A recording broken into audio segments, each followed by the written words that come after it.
What up, everybody? Good morning and happy Wednesday. Making a turn on this week. Dan Kasper Show's on the air. Radio dials, you got a couple of those. 105.1 FM, 790 AM. Also available online, sportstalk1051.com, where you can get the YouTube live video stream up there. Otherwise, you got the Facebook stream, Twitter, all that good stuff. You can stream it online.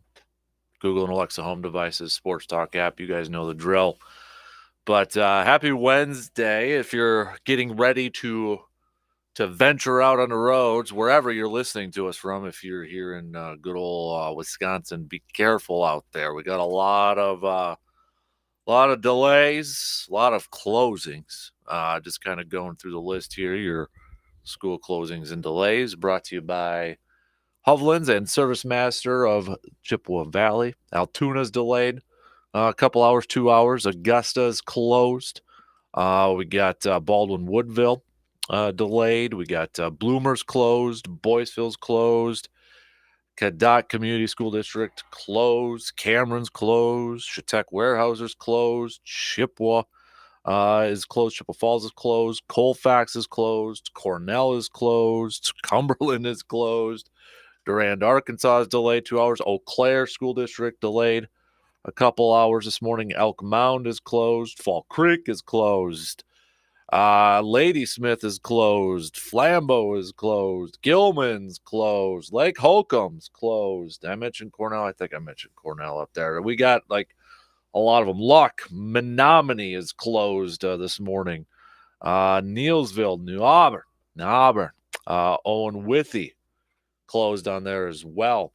So, but River Falls delayed a couple hours here this morning. Rice Lake is closed. Stanley Boyd, virtual learning today. Thorup is closed as well. Turtle Lake closed. Winter. I mean, we got the whole shebang, it seems like. So I'm assuming we might get some more.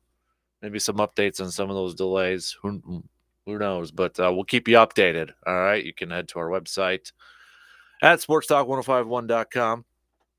For the latest school closings and delays. Again, brought to you by Hovland's and Service Master of Chippewa Valley. So kiddos, maybe some parents, maybe you get to stay at home with the kiddos. Kiddos, what are you going to do today? What was your snow day activity as a kid? Now, people think I'm over-exaggerating here when I say this, but no. And if anybody from Medford back in the day is listening for some reason, back me up on this, but I'm pretty sure I could count on one hand the times that I've had a snow day when I was a kid in Medford. I remember one time, even in the Star News, they wrote an article about it. That was the paper in Medford.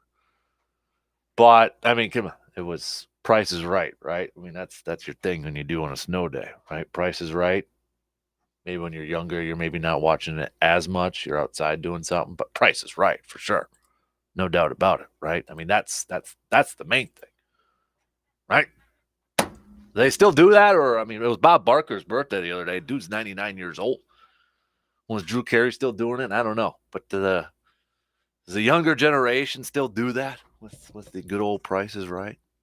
I don't know, but that's easily got to be number one, right? Anybody not do that on a snow day? All right, what do we got on the game plan here this morning? Hey, it's a W last night against the Golden State Warriors, 128-111. If you were listening to the game on the radio dials or maybe watching it, you got treated for a technical foul fest. 9 total techs in this game, 6 of them from Golden State. Draymond Green got a fan ejected, saying that there was some threats against his life. But, man, it was like a whistle fest there a little bit. Throwing up the T, doing their best Niger Morgan, Tony Plush, T Plush impressions out there throwing up the T last night. But Bucks picking up that W. Giannis, again, adding a little bit more to his legacy at the ripe old age of 28. He's now first in points in Bucks history. Well, he was first in points, but he also passed in minutes last night was the thing. Most minutes spent in a Bucks uniform. So when you look at it, he's first in points, he's first in blocks, he's first in free throws, first in triple doubles, first, as we mentioned, minutes, second in field goals, second in assists, second in rebounds, third in games played, fourth in steals, fourth in field goal percentage. Um, Charles Barkley had this to say about Giannis last night, and I'm going to talk about this coming up in a little bit here on the opening drive, but I'm going to play it now, and I want to get your thoughts on it. So When here's you're Barkley here. That's not it. Here's Barkley after the game last night. But man,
all right, so that's audio courtesy from NBA on TNT last night. But talking about Giannis, and I know we've kind of touched on it a little bit in the past about do we take Giannis for granted and such. But Barkley kind of talking about there, and I think given one of the best compliments that you could probably give an athlete, playing hard every single night. The the only player, well, him and Russell Westbrook, only two guys that he's seen play hard on both ends of the court, offense and defense, every single night.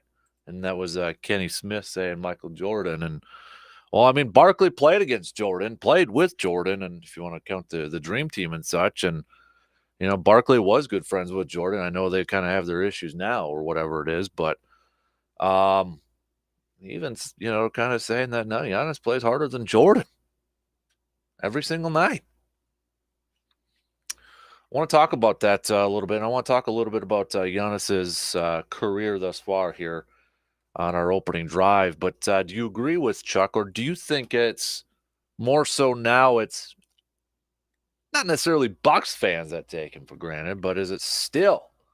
Is it still the national sense, or people outside of Milwaukee, or people outside of Bucks fans still take Giannis for granted?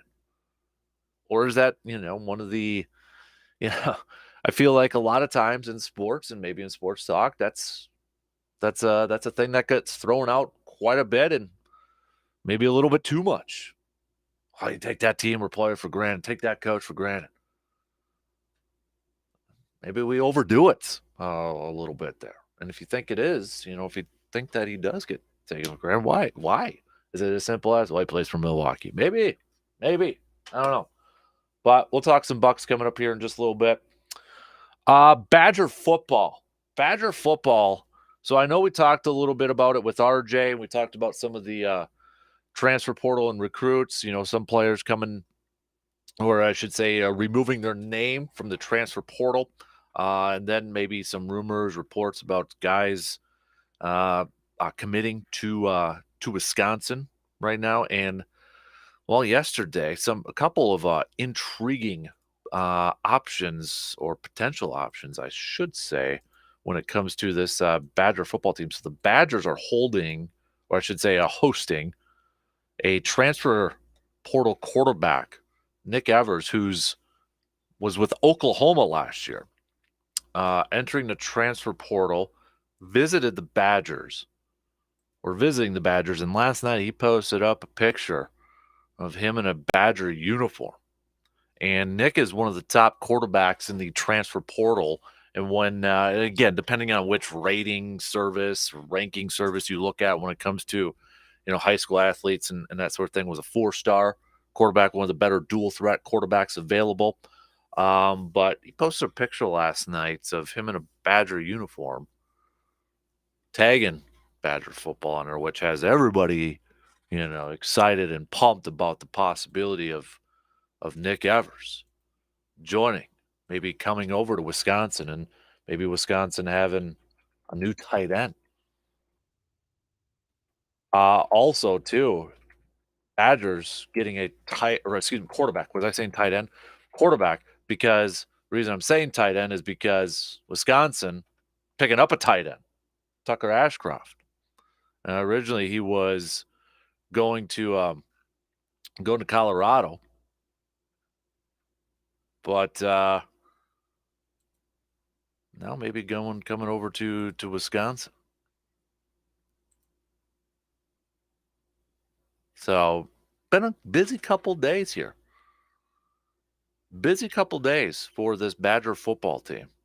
Picking up some players through the transfer portal, picking up some new commits. Again, Tucker Ashcroft, depending on what service you're kind of looking at, 3-star tight end. But yeah, you got a guy who's decommitted from Colorado after Dion was hired, and now he's coming over to Wisconsin. And we talked about it yesterday with a couple of their couple of corners, defensive players and such, and offensive linemen coming to Wisconsin. So kind of some exciting news, right? Kind of feeling pretty good about it. I know a lot of people, a lot of Badgers fans right now, at least on the socials, are pretty excited about the possibility of Nick Evers coming over, dual threat quarterback. So we'll see. We'll see. Speaking of football, Packers returned to practice yesterday, doing a little Tuesday practice. And for the most part, they looked pretty healthy. David Bakhtiari did not practice, still recovering from his appendectomy. Aaron Rodgers did practice. Romeo Doubs did practice. Aaron Jones, Darnell Savage, all practiced. Romeo fully expects to play Monday night against the Rams, and he's excited to get on that field and pair up with Christian Watson. Now that Christian Watson's had a fantastic last few weeks here, good to see. It would be good to see those two logging some snaps together, as we mentioned a couple weeks ago. Romeo and Christian haven't really played a whole lot together on the field. So hopefully, in these last 4 games, they stay healthy. They continue to ball out, log some snaps together. Maybe we can get a little bit of a glimpse into what the future could look like for these two young wide receivers out there. Might want to talk a little, speaking of receivers, a little bit about Allen Lazard for the Packers. Media was able to talk to him a little bit yesterday. I know there's a couple articles up like on PackersNews.com and such. But how much of a priority do you put on now with the emergence of guys like Romeo Doubs and Christian Watson? Granted, it's their rookie years. And how many times have we seen, guys in their sophomore years kind of fall down a little bit, right? Maybe a little bit of a sophomore wall. But how much of a priority do you put on bringing back Allen Lazard next year? For next year. How much in this offseason? How much for priority? If we had to put it 1 through 10, 10 being 100%, you have to. There's no question about it. With 1 being like, let him go. How much of that priority do you put on him? Because I don't know if Cobb's going to be back next year. I don't know what the plan's going to be. I feel like if Aaron's back, then maybe Cobb's back. But, Allen Lazard's kind of a do-it-all type of wide receiver. Obviously hasn't, maybe put up the numbers that they were hoping for Lazard. I'm talking like over 1,000 yards receiving and such. But how much of that priority, knowing that he does, some of the dirty work with the blocking, great blocker, veteran presence and such, how much of a priority do you put on bringing back Allen Lazard to pair up with Romeo and Christian, who will be sophomores next year? We'll hit that up coming up in a little bit here too. We got Showdown. We'll get to a couple more years here. Doing battle in our bracket challenge. Stock reports, whose stock is up, whose stock is down. You can play along with us. We'll do some good vibes as well. Wednesday good vibes too. But let's get things rolling here this morning. I want to talk a little Bucks, and I want to talk a little Giannis, Greek Freak. just keeps adding to his resume and to his legacy down there with the Bucks. And dude just turned 28 years old here. So, but I want to talk a little bit about Giannis. I played that clip from Chuck. Do you think he still gets taken for granted, or do you think it's more so from the outside? And when I say the outside, I'm talking outside of the Bucks fan base or outside the state of Scotty. So we'll do that. First break, opening drive coming up. Bucks picking up another W before they hit the road for a big game Thursday against the Grizzlies. That should be a fun one. All right, we'll be back after these words.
Do you know a youngster out there who's a big time baseball fan, big time Brewers fan, maybe even a big time Christian Yelich fan?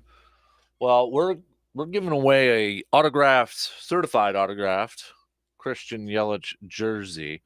So if you know that youngster, head to our website, sportstalk1051.com. Click on the Nation tab over there, and you'll see it. You'll see the picture of the actual autographed jersey sitting up in my office right now. But you got a couple days here. We wanna make an extra special Christmas for a youngster out there. So just all you gotta do is takes you maybe less than a minute to sign up there and tell us why you're nominating that young one to win that. So I've got a couple of people out there. I'm not going to do the picking that way. Nobody can say, "Oh, your favorite song." I got a couple people who are outside the station. They're in the building, but outside the station that are going to look at all the nominations and then they'll select the winner. Okay, so it's not me that's going to be picking it. Not me. But head to our website and you can nominate that young person to win that sweet autographed Christian Yelich jersey, just to make Christmas a little extra special this year. So, all right, let's get things rolling here this morning. All right, so we're going to talk a little Bucks. Bucks picked up the W against Golden State last night. Now they'll be back on the road for what should be a really fun game on Thursday against the Memphis Grizzlies and John Morant and company. Chris Middleton did play last night for the Bucks. No Drew Holiday. Remember, we were talking yesterday just how bad the Golden State Warriors are on the road this year. I mean, they're awful. And Steph Curry, you look at the bench, and he's like, box scored, 20 points, but he was 3 of 10 just from 3-point land. Giannis, 30 points, 12 rebounds, 5 assists. Chris Middleton did play, as we mentioned. He ended up putting up 20 points. Grayson Allen, 16. Bobby Portis coming off the bench and contributing 25 points on 11 of 15 shooting. Grayson Allen was perfect from the field, 6 of 6 overall from the field, including 2 of 2 from 3. So 128-111 victory for the 20th victory on the season for your Milwaukee Bucks. We played the clip a little bit earlier here this morning as we were opening up things, but if you're just joining us here, I'll play it again. So it was Charles Barkley, NBA on TNT last night. Hear a little bit from Shaq, Ernie, Kenny, and such. But Barkley with some comments about Giannis, good stuff. It was good stuff, but I'll just play it in case you missed it again, and I want to talk about this for a little bit here.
All right, so again, that was from NBA on TNT last night. Barkley, you know, we'll keep the Russell Westbrook comments aside, just kind of focusing on Giannis here.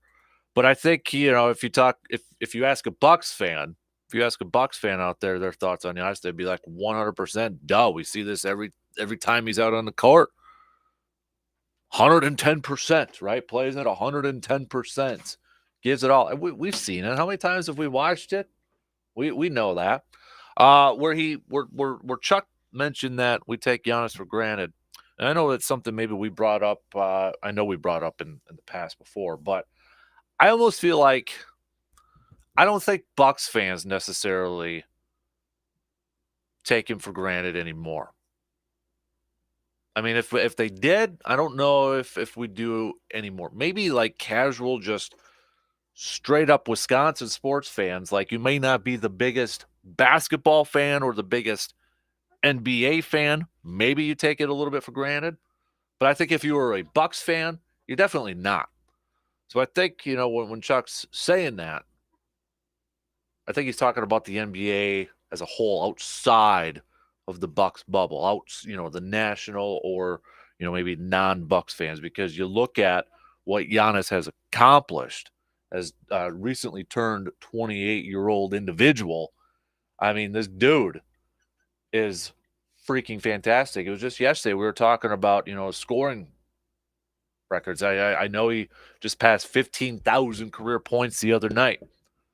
And, we're kind of having a little bit of fun looking at where he's at on that list. And I think he's going to finish his career top 10, but I think he's got a great shot at potentially maybe finishing top 5 in all-time scoring. And I think that's Giannis, but I also think that's the style of the NBA right now too. I mean, all the scoring, individual scoring and such. But, there's always a topic that always comes up every once in a while. Maybe if you're at the bar or maybe you're hanging out your man cave with your friends and you just kind of, or maybe it's like a group text, you're kind of bantering. But, everybody always has a Mount Rushmore conversation, right? Well, who's the Mount Rushmore of Packers and or that sort of thing. But I think when you talk about Wisconsin sports, for me, and I don't want to necessarily, pick our Wisconsin sports Mount Rushmores at this point. Maybe we'll end up doing that, but I think Giannis is there. I think he's already there. And I think when you factor in Giannis, not only what he's, the numbers, the MVPs, that sort of stuff, but the impact. A lot of people, and this isn't a knock on the guy, but when a lot of people have Brett Favre on that Wisconsin sports Mount Rushmore because he, changed the Packers or altered the course of history for the Packers and such. And you wouldn't be wrong. But can't you say the same thing about Giannis too? Can't you say the same exact thing about Giannis? Him coming to Milwaukee, working his tail off, becoming the player that he is. My opinion, the best player in the league right now. He's got a couple MVPs, bringing that championship to Milwaukee. Still a title contending team. For a lot of the same reasons that we'll put like a guy like Favre on the Mount Rushmore. You make the case for Giannis to be on there too. And he's only 28. He's only 28. Like when I think about these, putting these players up in all-time lists and stuff like that, I don't necessarily just look at stats and numbers. I want to look at the impact that maybe they had on their sport, on their team, on their area. And I look at a guy like Giannis, and you look at the impact he's had, big old check mark. You look at the numbers he's put up, big old check mark. Awards, yep.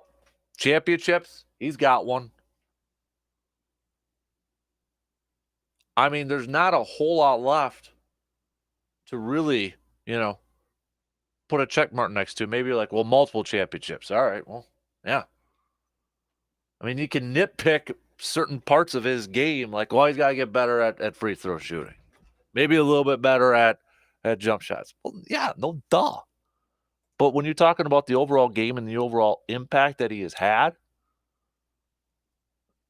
I kind of already have him on my top 4 Wisconsin sports figures of all time because I talk about impact, I talk about numbers, I talk about what he's accomplished. I don't think it's too early to put him on there. I don't think it's too early at all. And I think what's the exciting thing is that the fact he is just 28, he could add a whole lot more to that thing. And I might be in the minority in this, and I really don't care. But I've got no problem if we put up, that whole Wisconsin sports Mount Rushmore sort of thing. I've got no problem putting Giannis on there already for me. For what this guy has accomplished and how he has altered this franchise. And like Favre, it wasn't just Favre with the Packers. It wasn't just him. He'll get a lot of the credit, but we all know it wasn't single-handedly just him. It was Holmgren. It was Wolf. It was Reggie White. It was Bob Harlan. Same could be said with the Bucks. It was Giannis. It was the new ownership. Investing money in. Investing in a new stadium. It was all that. So I don't, I think if you're a Bucks fan, you probably don't take Giannis for granted. At least you don't anymore. I hope you don't. Maybe it's to the point of kind of like a little bit like Aaron Rodgers, where the bar is set so high. It's so high now that you're just kind of like, yeah, same old, same old. Night in, night out. Another 30 points from Giannis. What we just come to expect. Dude's fourth in scoring points per game, fourth in rebounds per game.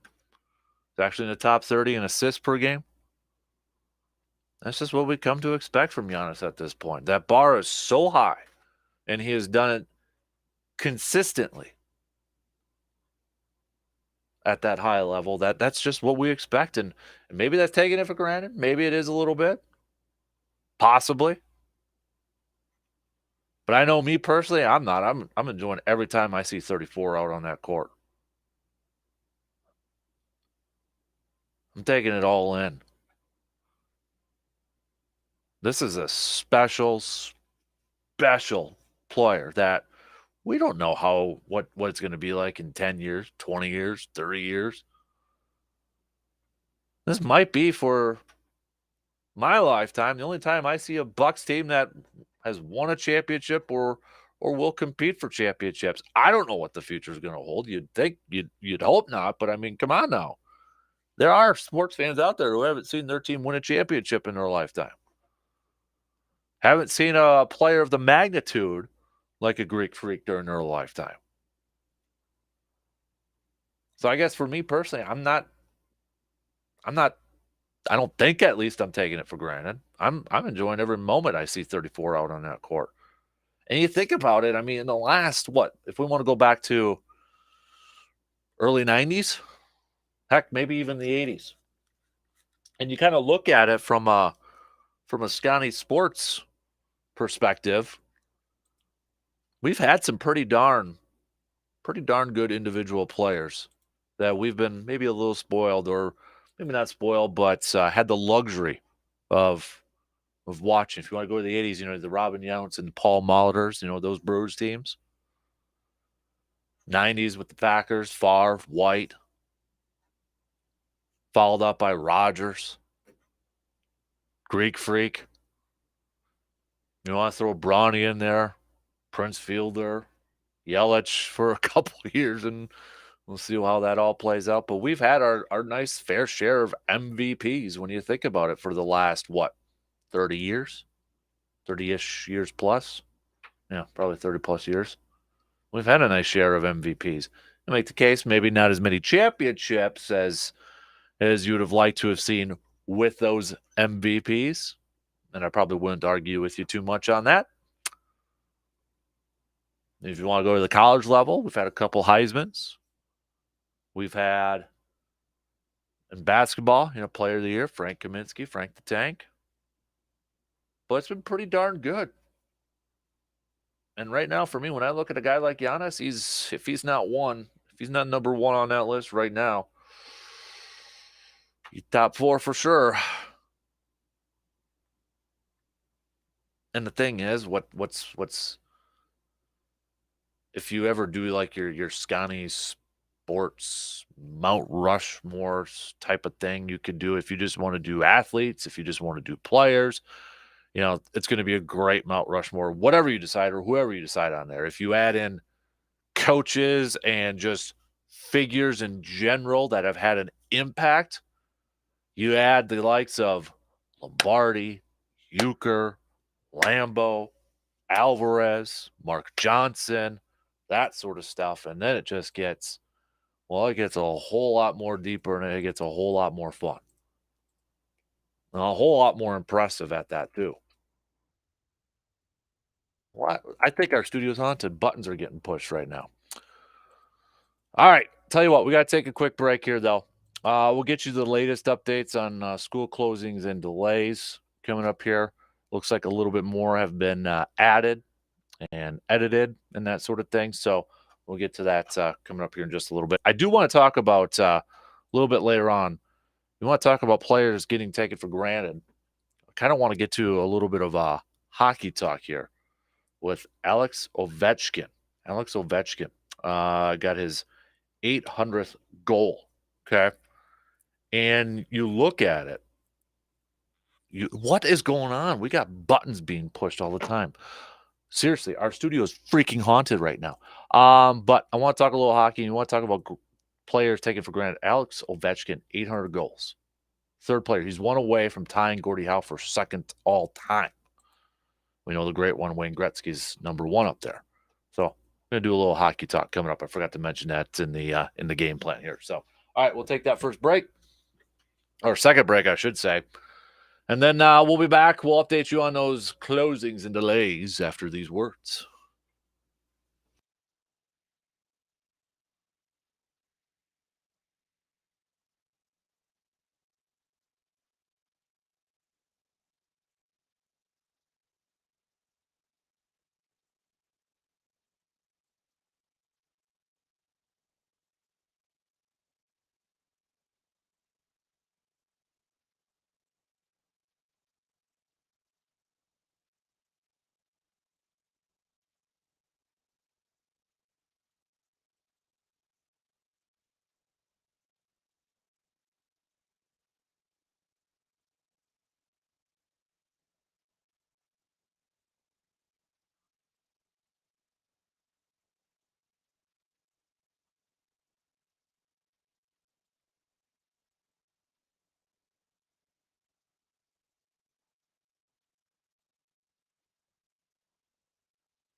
All right, let's get you some more school closings and delays brought to you by Hovland's and Service Master of Chippewa Valley. Abbotsford, no school.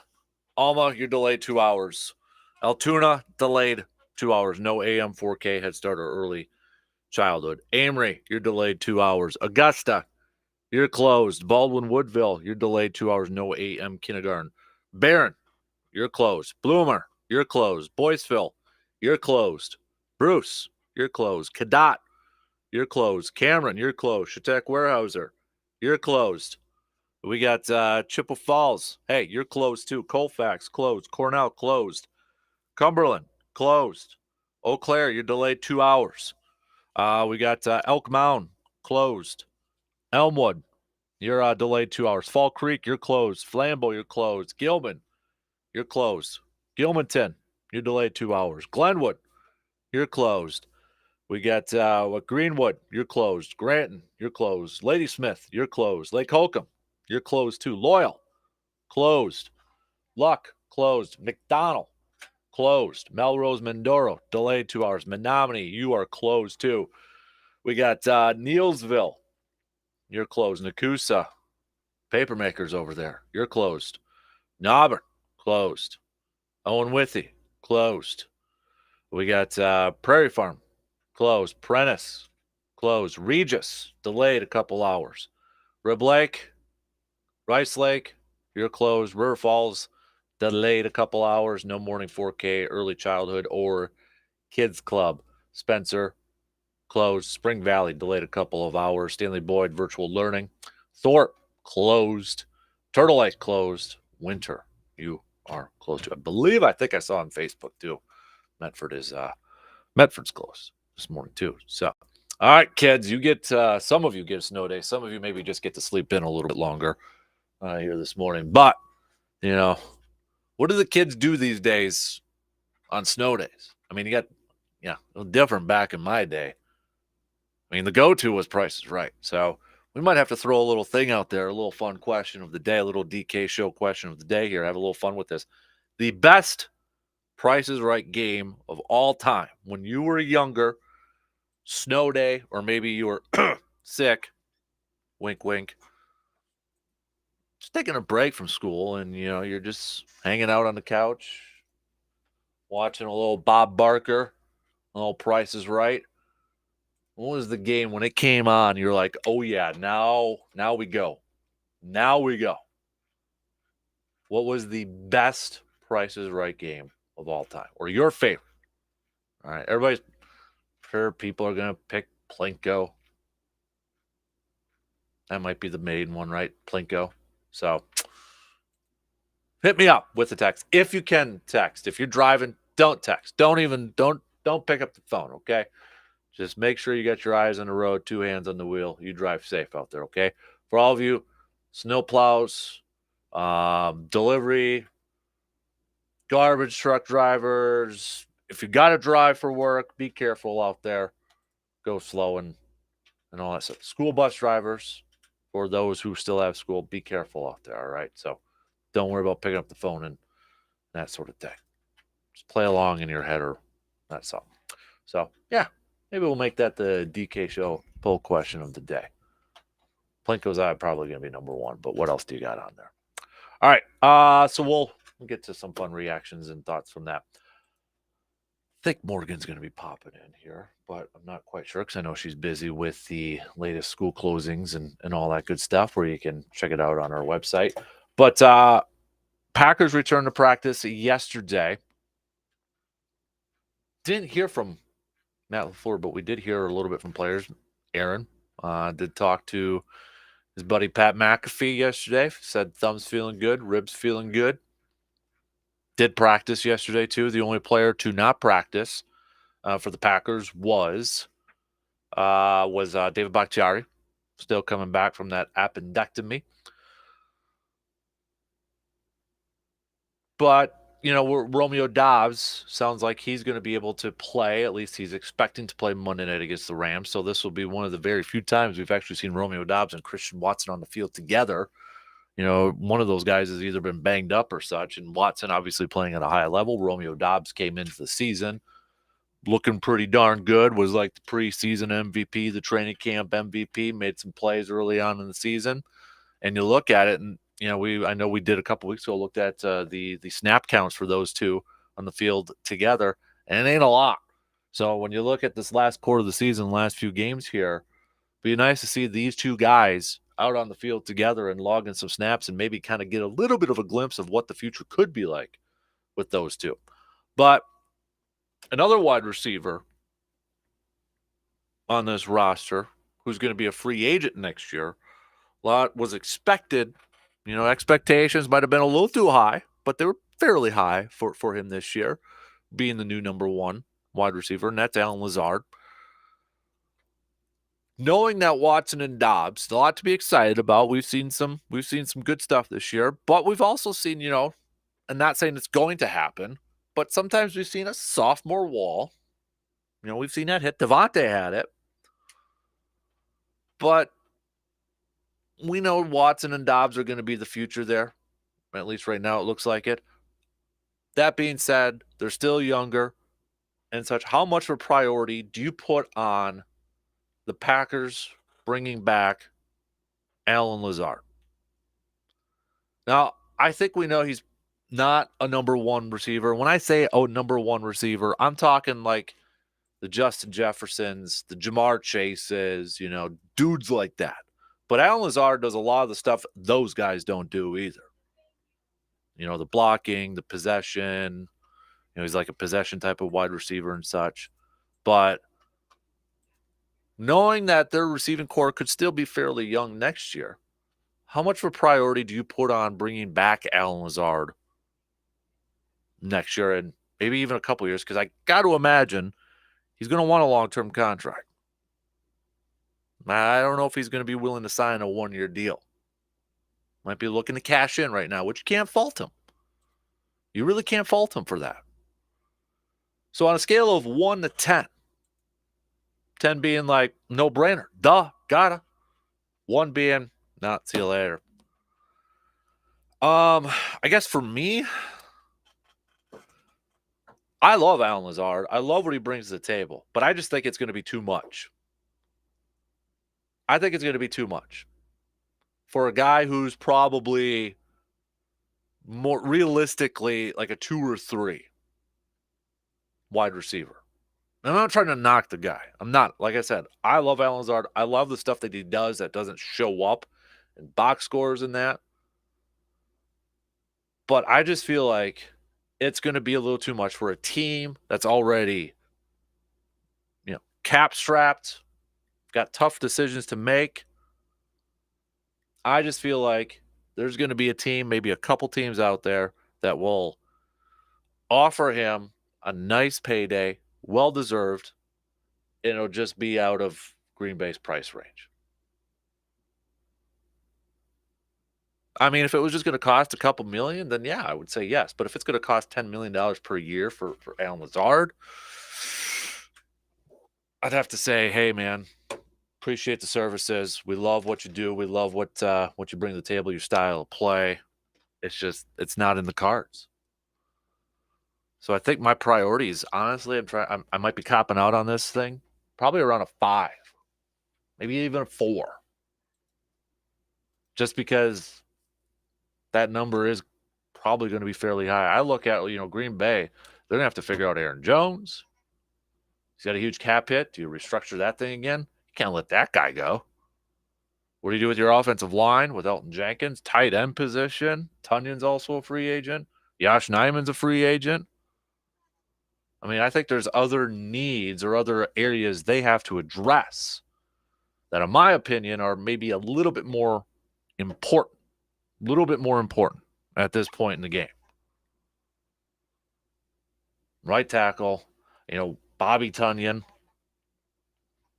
Obviously, he's probably been a little bit of a disappointing year so far this year, but we'll see. I wasn't sure if you were popping. I know it's a busy morning for you, so appreciate it for a couple minutes. Hey, no problem. I know if anybody's out there, it's kind of a dicey drive in. What were your town roads like? We have back roads and interstate, and that was a little bit sloppy. Well, as soon as I stepped out the door, I almost fell on my behind. Yep. Same. Yeah. Same. So The side our road was really slippery. Yeah. The If truck you're was out there, swerving, so you know how you kind of when you get in the car, you're like, "Oh, I'll wait till I get to the interstate." Yeah, the interstate wasn't great yet still yeah. this morning, so This definitely is my slow first going. time as a parent dealing with school. I was going to You tell know, you they've there been are quite a closed. few of them as well. If you're not Yeah. closed, then you're probably delayed, and I'm sure you've gotten the alert on your phone or the kiddos Mhm. ripping around, Yeah. super So this is my excited first or letting time you as know. a. My kids already experienced kind of a half snow day before I ever did. Well, you better get home and build a snowman, I Dad. know. Well, speaking of snow, we're going to go to Ohio. So they had this name the snowplow contest. Okay. More than 5,500 names were submitted for consideration. And what they do is they name their snowplow. It's kind of just like a thing the public really gets into. Submissions were narrowed to a list of 50 finalists and then voted on. So the Ohio DOT has the winning names for their snowplows this year: Blizzard Wizard, the Big Laplowski, okay, Nice. Control Salt Delete. And I think you might like this one, Casper. You're killing me, squalls. Nice. There. A little Sandlot reference. Yep, I that like it. is. So that's I like and it. to thanks to all the plow drivers that are Yeah. pushing and cleaning out there right now and getting the roads ready for people that do have to be out in them. Yeah. Hey, That's a hard can I job. ask you a really quick question? Because we only got a few seconds Hit here. me, Trixie. So, two-parter. When you did have a snow day, what was your main thing on snow day to do? Go outside, build a fort. I was a Okay. big fort What was kid. second? Price is Right. Were you into that thing? I was gonna say game shows. I'm Yeah. picturing game shows, and my mom would always make tomato and grilled cheese, like tomato Okay. soup and grilled Yep. cheese when we were home. I love it. Turns out now as a mom, you realize that's just really easy. But as a kid, we were like, "Yeah, mom's making grilled cheese." So, what was our question of the day? Your favorite Price is Right game? Oh, the little yodel The cliffhanger mountain one? climber guy that would go up to the Cliffhanger? top. Yeah. What about you? Plinko probably. Plinko. I gotta think about it a little bit. There I gotta was think there about it a was little some bit. tension when those people would drop that little puck and it would bounce all over the I boards. know. I know. Is it gonna fall? Is it gonna land somewhere big? No, I was the yodeler guy. Okay. Yodel. That's what Surveyor picked too. So, Oh yeah, there yep. you go. I'm with you, Sam. Yep. Right over the edge.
Second hour already coming at you. Dan Kasper Show's on the air. Appreciate you tuning in, however, wherever you may be tuning in. If it's the radio dials or maybe it's on the video stream.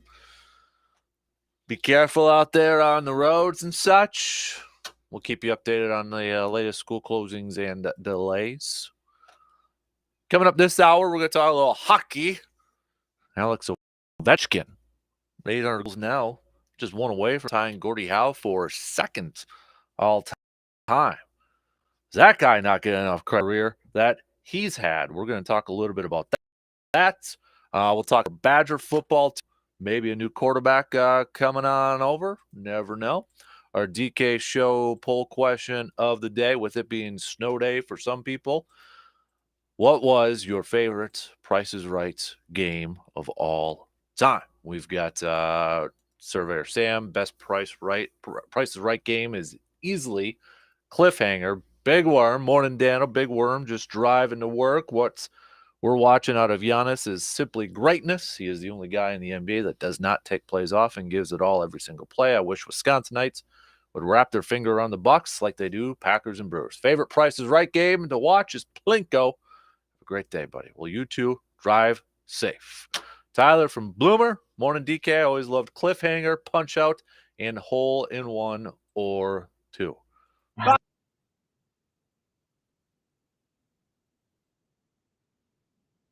think every team knew that. So, all right, keep those picks coming. A lot of good ones there. I was looking at the list. That was a nice game. I liked One Away. Secret X was a good one. Punch a Bunch. I like that one too. Three Strikes was a good one. Oh. All right, let's do some sports nuggets of the day here, brought to you by ANC Insurance. 1901, the first table tennis tournament was held. It was at the London Royal Aquarium. No word whether Ford was actually that or not. 1915, Jack Johnson became the first block heavyweight champion. 1952, the Brooklyn Dodgers signed pitcher Sandy Koufax. 1984, Howard Cosell retired from NFL's Monday Night Football. 1986, Dan Bolito set an NFL record with his seventh 400-yard game. Oh, the times have changed. 1988, CBS won the exclusive rights to Major League Baseball's 1990 through 94 seasons for $1.1 billion. Congratulations to the Miami Heat on this day in 1988 as well. You won your first game. They had lost their first 17 games. 1997, Barry Sanders ran for more than 100 yards for his 13th consecutive game. And a year later, Jerry Rice, 1998, caught a pass in a game against the Lions. It was his 191st consecutive game with a reception. Those are just some of your sports nuggets of the day, brought to you by ANC Insurance. All right, I'll get a couple of years here for you. I didn't select them yet for Showdown, so we'll get to that coming up here shortly. But Lucas, what was your favorite Price is Right game as a kid when it was snow day? I think, and keep in mind, I watched The Price is Right like all the time when I was like going to school. So we're talking like age 3, 4, 5, and I mean, just turn on the TV. So what do you watch at 10 in the morning? You watch The Price is Right. I want to know if kids still watch it with Drew Carey on snow days. Well, I don't think they do, but I don't know. I'm training my daughter in that because when I work from home, I always turn on The Price is Right because that was one of the first things she reacted to when she was really young. How is Drew Carey as a host?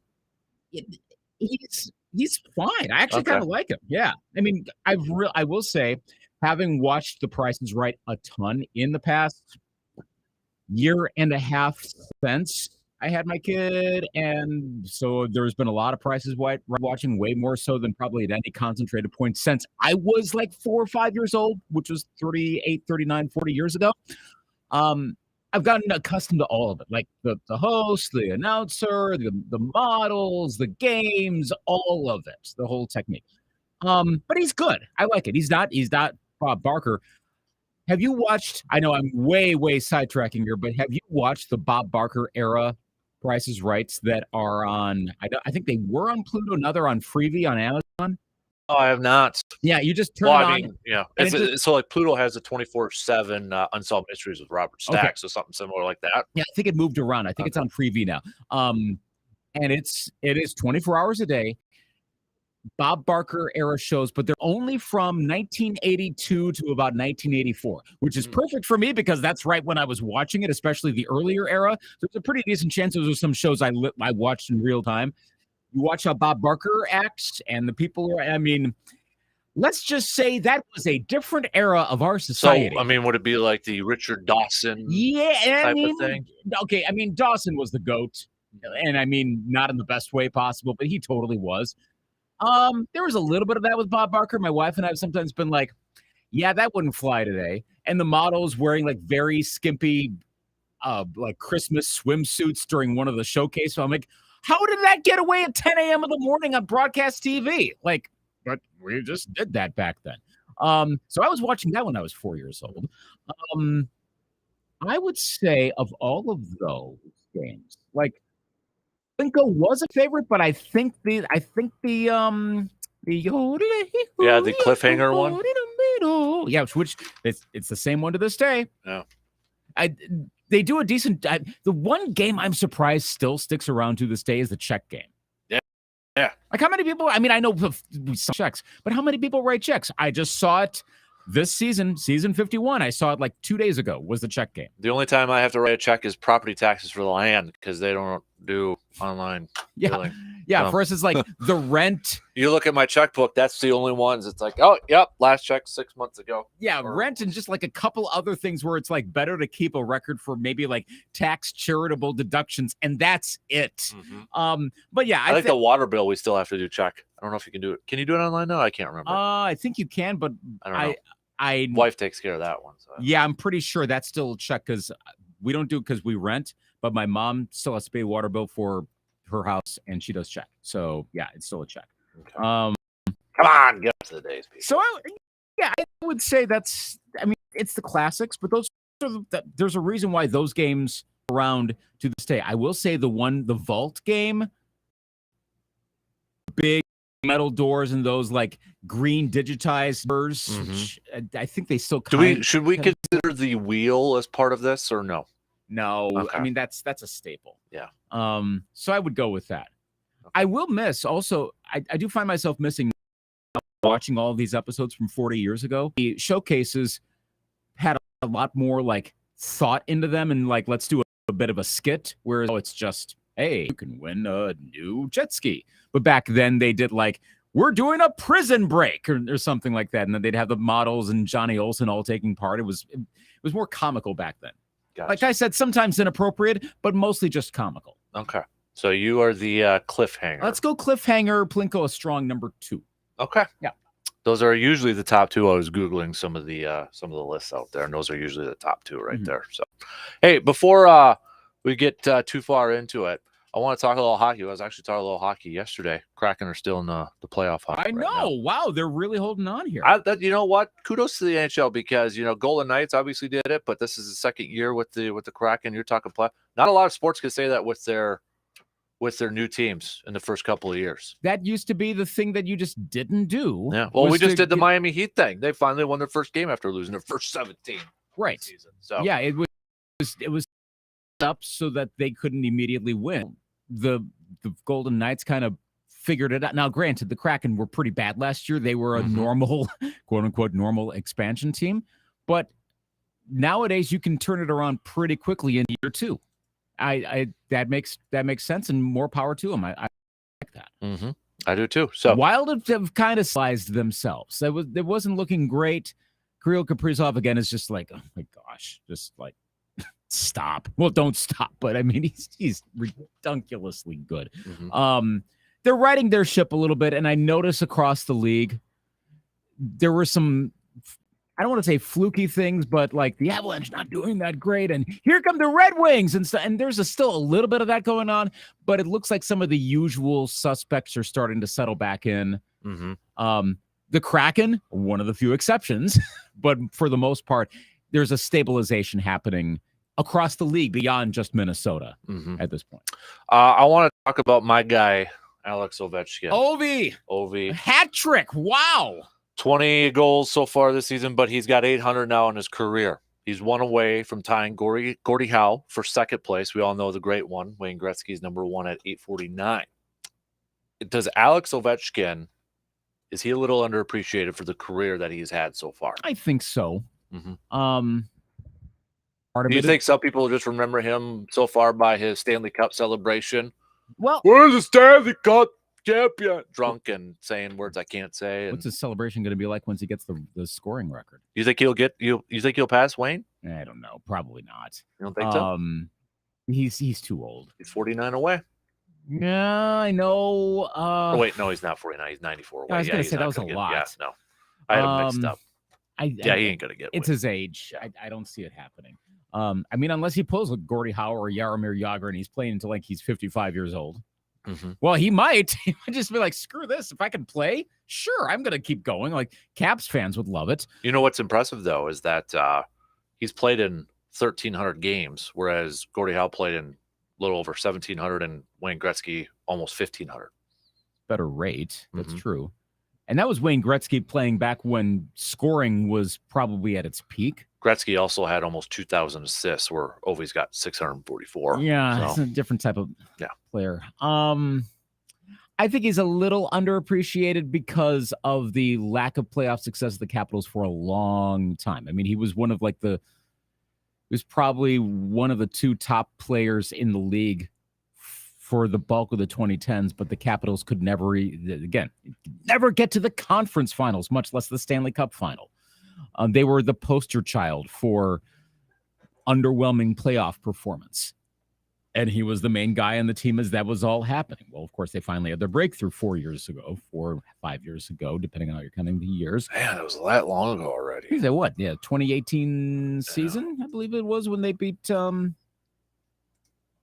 year. That was when they beat the Golden Knights in the expansion season. So I think he is a little underappreciated, but it seems to be coming through a lot more. Like I was seeing, I'm getting more notifications last night of like every time Ovechkin was getting a goal. Well, it wasn't every time he got a goal because a couple of them happened so fast. And I know ESPN's got more of a reason. We could tie this into media stuff too about, well, of course, now that ESPN is the NHL, now they care. There's a little bit of that, but that's not the preeminent reason for that. I think it's more of the nature of the team. In NHL circles, though, to get out of just general sports media, sports culture, in the NHL, though, I think he's properly appreciated. I get that sense just from NHL folks when they talk about him. You hear it in enough glowing terms. I think they get it. Yeah. I like Ovi. I always liked Ovi. He just, I don't know. He's like a beer drinking sort of, I don't know. I almost feel like he's drinking vodka in between. He would have been great on the 82 shifts and all that. If he were a baseball player, he'd be great on the 82 Brewers. I just love that. He celebrated the Stanley Cup like how you're supposed to celebrate a championship. Yes. He did it exactly the way you're supposed to. So I love it. Yeah. I love it. All right. I got your years here. Are you ready? This is going to be a hard one for me. What do we got? 99 and 86. So your year of birth. Okay, but you wouldn't remember anything about your year. I mean, maybe, but that's that's a pretty epic moment in history.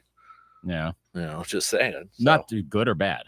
Good. I'm here. I'm throwing it out. It's true. I mean, you're here, but is that good or bad? 99. Channeling my inner Morgan here. 99, not the Prince song. Probably like it's 99, but yeah. But 99 itself. So so this is like even more teen pop than 7th grade, 2000. 8th grade. Yeah. Limp Bizkit's kind of a thing. So gosh, this is going to be like a repeat of last second week of Limp Bizkit here. Do it all for the nookie. Come on, the nookie. Yeah, there's got to be something else from 99. You can take that cookie and stick it up your. Yeah. 99. So that was some of my epic years in middle school, 7th and 8th grade. Epic years. I loved 7th and 8th grade. Wow, you're that. My gosh, that's strange. Yeah, I loved it. Loved it. You're like the only person that liked middle school. I was fantastic. I didn't like 6th grade. 5th, 7th, and 8th, loved it. Loved it. 6 was a weird year. Don't know why it was, but yeah. I only had 2 years in middle school, and it was the best fortuitous thing that happened to me probably in my life. I mean, outside of, finding my wife and having a kid and all that sort of stuff. Just having 2 years at South Middle School, thank gosh. The 7th grade sucked. Loved them. I loved them. Okay, we got a texter referring to themselves in the third person. Whoa! Darren's favorite Price is Right game. The contestant has 30 seconds to guess the price of 2 prizes, one at a time. The contestant makes guesses at the price. After each guess, the host will tell the contestant higher or lower until they guess the I know correct which one you're price. talking about. Yeah. So that's a good one. Good choice. I remember that one. All right, let's take a break, and then let's talk some Badgers. We'll talk a little college football. We got maybe potentially some new recruits coming on over. So Badgers fans freaking out last week or a couple weeks ago that they're not going to have enough players. Simmer down now. Nope, they weren't going to fill. I'm sorry. Nope. Walk-ons, the whole team.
Let's go through this closing and delayed list one more time here this morning.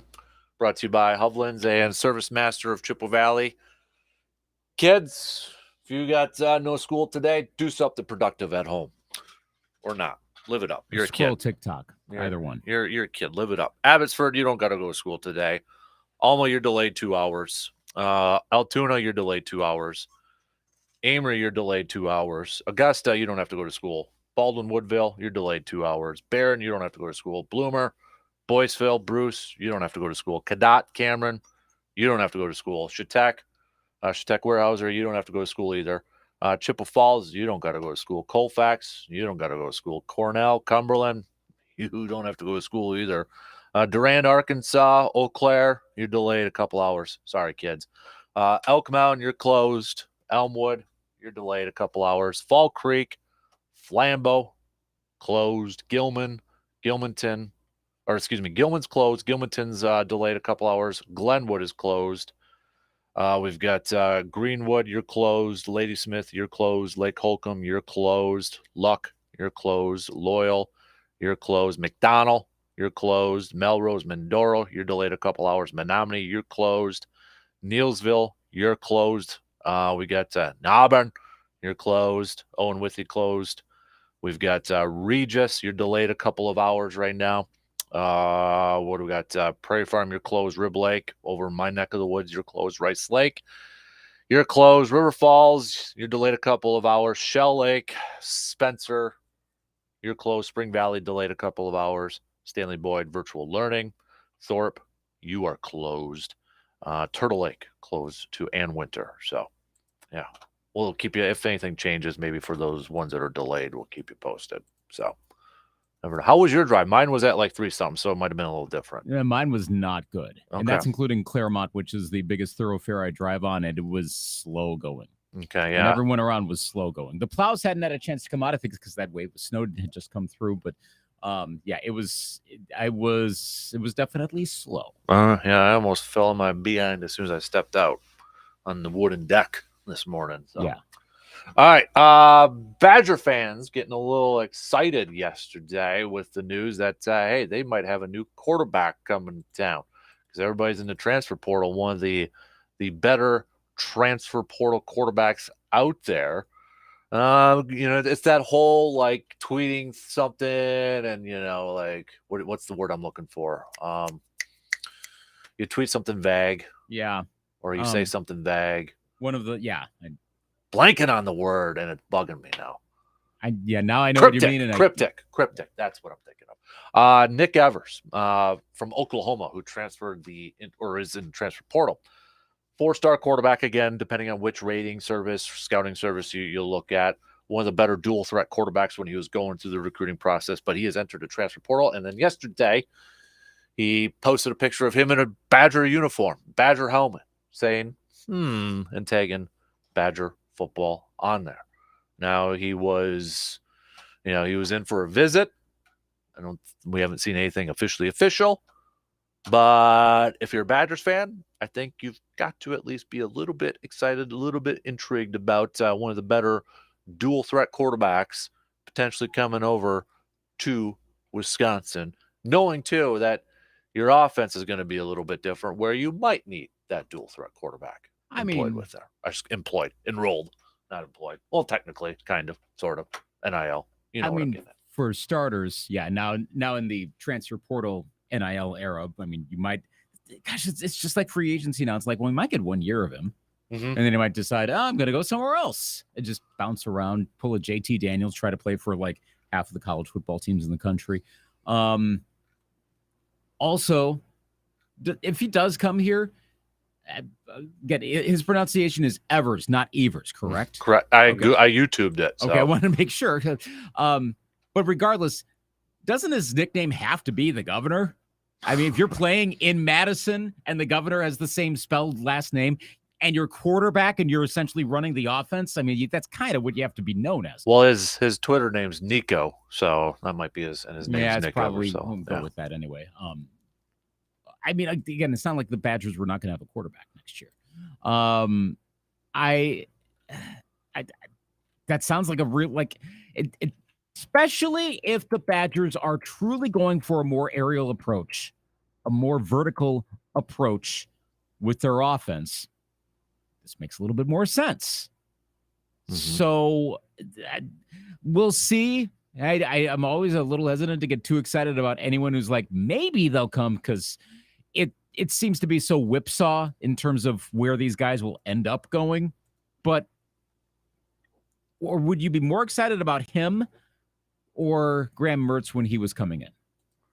Well, Graham Mertz we heard about since he was like 5 years old, it seems like. I was looking a little bit at Evers. Originally, it looked like he was going to Florida, then went to Oklahoma instead. Auburn was interested in him as well. Looking at the 24/7 Sports, kind of, where they have all this on there. Mm-hmm. But I mean, he's got quite. Ole Miss was on there, Virginia Tech, Penn State. But yeah. So it looks like at first he was going to go to Florida, but then signed with Oklahoma. So I mean, when you put in programs like that, that's going to boost his stock for a lot of fans out there, right? Especially Wisconsin fans, because you're not used to that, right? We're not used to that. His position, I'm looking at ESPN. I'm going through like when he was first going through the recruiting thing. He was the 7th ranked at his position, 4-star, a grade of 83. It looks like this is on ESPN. I'm looking at 166th overall on there. So I'm intrigued with that. I think there's a little bit of an unknown with this too, because, are they going to go full air raid offense? Are they going to mix it up because they still have Braylon Allen on there too? It could be a little bit of a mixture on this thing. So I don't know a whole lot about Nick Evers, but watching some of the stuff and reading some of his scouting reports and that sort of thing, I like it. I like the potential here. Yeah, I like the potential. Yeah, so he originally committed to Florida, the Florida Gators, March 9th, 2021. Then he decommitted December of 2021, and then committed to Oklahoma, December 13, 2021, and now just entered the transfer portal back. Yeah. So. Okay. Interesting. I mean, and I know that's probably some youthful indecision. That seems to be a lot of moving around. Mm-hmm. Which is, well, remember Oklahoma had a new coach, and that Florida also had a transition, did they not? Mm-hmm. I believe so. Yeah, I think that does explain a lot of that. But yeah, there is a bit of okay, so could jump at just about anything. Like Luke Fickell's not going to be gone after 1 year. He's not going to leave after 1 year. But that to be considered. There's going to be more, though. I think as followers of the Badgers, we keep waiting for a good quarterback. That's why the Graham Mertz thing got way out of in retrospect, got way out of whack. And I mean, it started really good and then got into Mertz or Hornibrook. Who would you rather not have? I mean, that was a pretty big fall. Also, to finish that up, okay, actually answer this question. Graham Mertz or Alex Hornibrook, who would you rather not have? Not have? Yeah. The fact that you're not immediately answering that question tells you a lot of Graham Mertz's fall. Well, but the thing, and I'm not trying to back him up or anything like that, but then at the same time, it's like, was it all Graham Mertz or was it the offensive philosophy? Yeah. I mean, there's a reason Paul Chryst isn't coaching anymore either, right? Right. Badgers made a pretty radical move. So that's like, I kind of want to. Alex Hornibrook went to Florida State, and we didn't see anything. We haven't heard from Alex Hornibrook after that. I think he tried for an NFL team or whatever. But, what if Graham Mertz, where's he at? Is it Kansas? No, not Kansas. Kentucky. He's in Kentucky. If Graham Mertz goes out there and he does well, I think then you can kind of make the case, well, was it the offensive fit that just didn't work for Graham Mertz? Right. If he goes to Kentucky and he's thrown for 4,000 yards, well, then there's something else that was, I think you can make the case maybe going on. Which then ties back to how we want to have the quarterback savior, which outside of Russell Wilson hasn't really happened forever with the Badgers. So was it then entirely fair that when Mertz didn't do all that well, that Mertz got so much criticism from Badger fans, and then when he announced he was transferring, the reaction I kept seeing on Facebook and whatnot from Facebook friends of mine who are Badger fans are, don't let the door hit you on the way out. I mean, it was like, good. Yeah. Bye. Get out of here. Like they thought that again, it was like Hornibrook levels of, wow, you suck. Mm-hmm. Which Hornibrook levels of, wow, you suck were about the peak. It wasn't just we'd gone beyond game manager, like, oh, okay, well, Badger quarterback's just there to not screw up to, wow, he's a bad quarterback. Well, is he really bad? I don't know. But that's where Mertz was getting similar reactions to Hornibrook from what I was observing. And me not being a Badger fan, so I could look at it more objectively. And I'm like, wow, what's going on here? Mm-hmm. Oh, yeah. I saw them too. And I'm like, holy moly. We were ready to put a statue of him up, 40 years ago already. Yeah. And again, we wanted to tear it down like in some countries when you overthrow a leader. Mm-hmm. Like, what is going on here? Yeah. I'll be curious to know or curious to follow Graham Mertz if he does get significant playing time, at Kentucky and such, and kind of see how it goes. And then maybe kind of get the reaction from Badgers fans there. Then would they, those that are saying, hey, don't let the door hit you in the, behind on your way out? Will they be of the, well, why didn't he do that with Wisconsin? Or will they kind of shift like, well, maybe it just didn't work? Offensive philosophy, that sort of stuff. It'll help a lot if whomever is Badger quarterback is doing really well and the Badgers are performing well. Then it doesn't really matter as much. Yeah. Yep. I agree. It's as simple as that. So it's an interesting eyeballs emoji and whatnot, but let's see if this actually comes to fruition, how he does. The biggest change, though, I think we're going to see, and because we're not used to not a Wisconsin guy who's going to run the ball and have a really good offensive line and all of that. Having someone else come in, not a strong connection to the program, having a more dynamic offense in all likelihood means we're probably going to get more quarterback recruits that are like going to actually perform well on the field, like by national standards. And at this point, we're like, oh, one quarterback. Oh my gosh, this Evers guy's. Well, hey, hang on, there could be more coming too. So this story is far from over of who's going to be who could be a good Badger quarterback, and it may not be this guy. He may go elsewhere, in fact. But there's plenty more to come. I'll put it that way. I'm going to see if I can find this since we're talking college football. I think it might have been on Instagram. I'm going to see if I can find it. But there was some website, and I think it was half legit. And I say half legit because I don't want to give it full-on credit here. But they had like the rankings of the swaggiest college football coaches. Rankings, top ones. I don't think there's a big surprise on who number one was. Mm-hmm. Take a guess. Oh, it's pretty easy. I hate to say repeat that because I got distracted by something on the computer. Oh, I know. I did that. You're not listening? I was distracted. There was something on Twitter. I was just like, wait, what? And then, yeah. Top swaggiest college football coach. Deion Sanders. Yes. Easy. Number one. I didn't even need to finish. Yeah. It was Deion. That's why I want to bring it up. Luke Fickell was on there. I think he was at 17 or 19. But do you want to know who was in the top 10? Mm-hmm. I think he was at number 9. That's why I want to find it to make sure. Brett Bielema was at like top 10. Really? Yes. Really? 100%. Brett Bielema, apparently to this ranking, and I know it doesn't really mean anything in that, but the fact that some people think that Brett Bielema, top 10 swag. I mean, I guess like he was always usually, this is going back a ways, but it was always a good interview on ESPN radio. And not many college football coaches are that way. I usually, whenever coaches talk, I tune out. Outside of like the late Mike Leach and just a couple, Mike Gundy, a couple examples. Oh, I got it right here. Yeah, because Deion shared it on Instagram. That's why. Oh. All right, so this is from Big Game Boomer.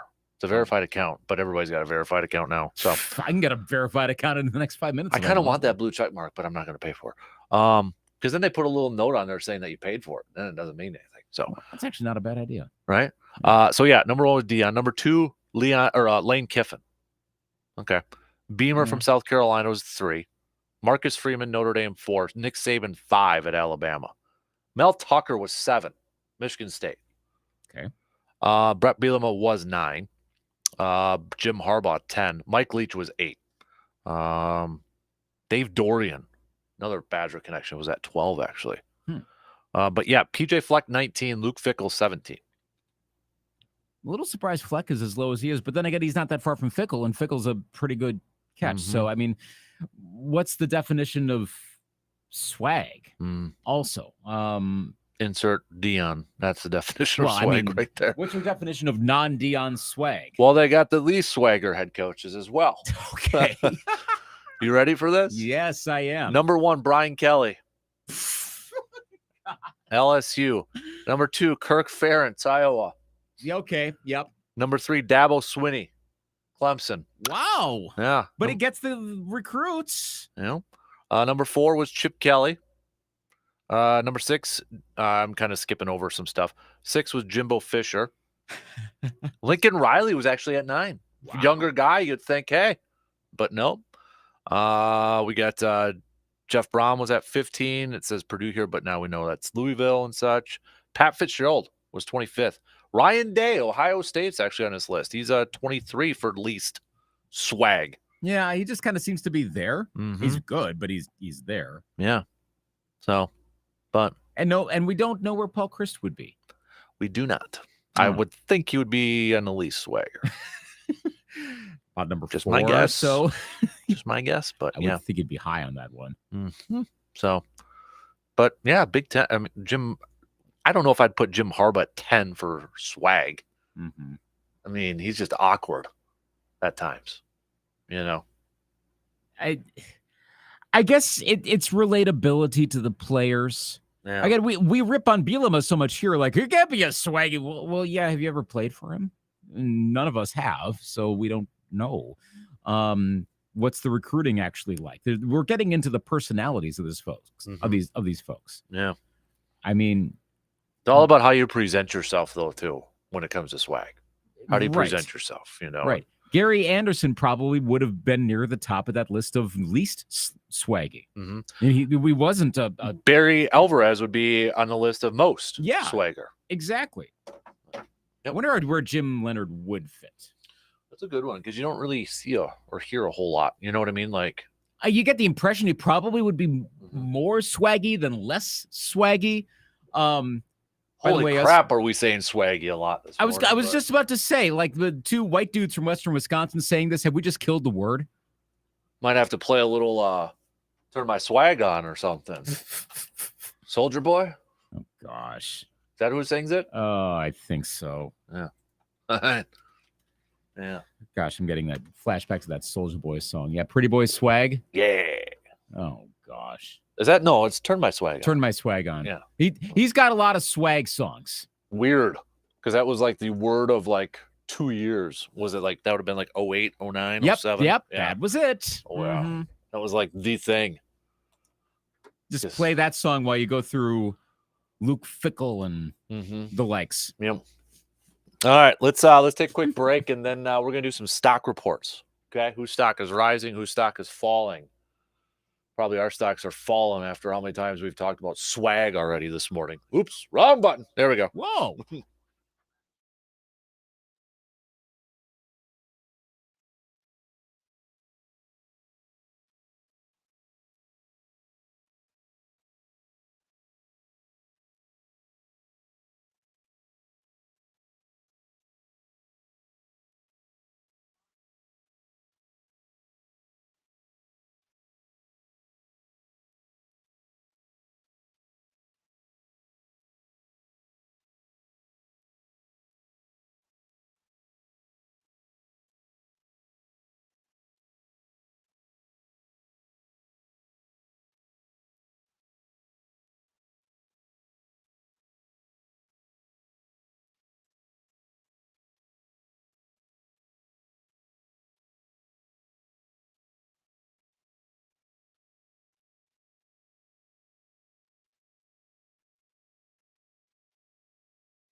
trying to keep an eye out to see if Eau Claire ends up changing whether they're going to be closed today or not. But nothing has changed. So I don't think they will at this point. It's going to get warmer as the day goes along. But then we're getting a second wave this afternoon. So yeah, maybe. So we'll see. Well, that's what the experts say, Luke. And we're getting a second wave. So just saying, like snow, actual weather people. Certified meteorologists. So. Yes. Yep. That's weird looking at the radar, seeing the rain going or snow, whatever. Well, there was actually there was a little thunder at about 4-something this morning. Really? Kind of scared the crap out of me. I was sitting in my office working, and like, is somebody getting into an accident? No, it's thunder. Wow. A little bit of thunder. So it's going like southeast to northwest. I'm looking at the loop right now. Yeah, I see, because we're 34 right now, high of 39. Rain and snow before noon, then drizzle, then tonight snow. Okay, so I don't know. We'll see. It might be late enough for the day that we end up keeping school the whole day. So it won't be a whole day. They're already delayed 2 hours. Well, right. Yeah. But we might end up with some school. Mm-hmm. Anyway, next week's gonna be cold. Oh my gosh, like 10 on Tuesday. Well, ain't nothing. We've had worse. Well, obviously, it's not the polar vortex. No, come on. 13 below for a high. Yeah, that was fun. We're good. All right, it's time for a little stock reports.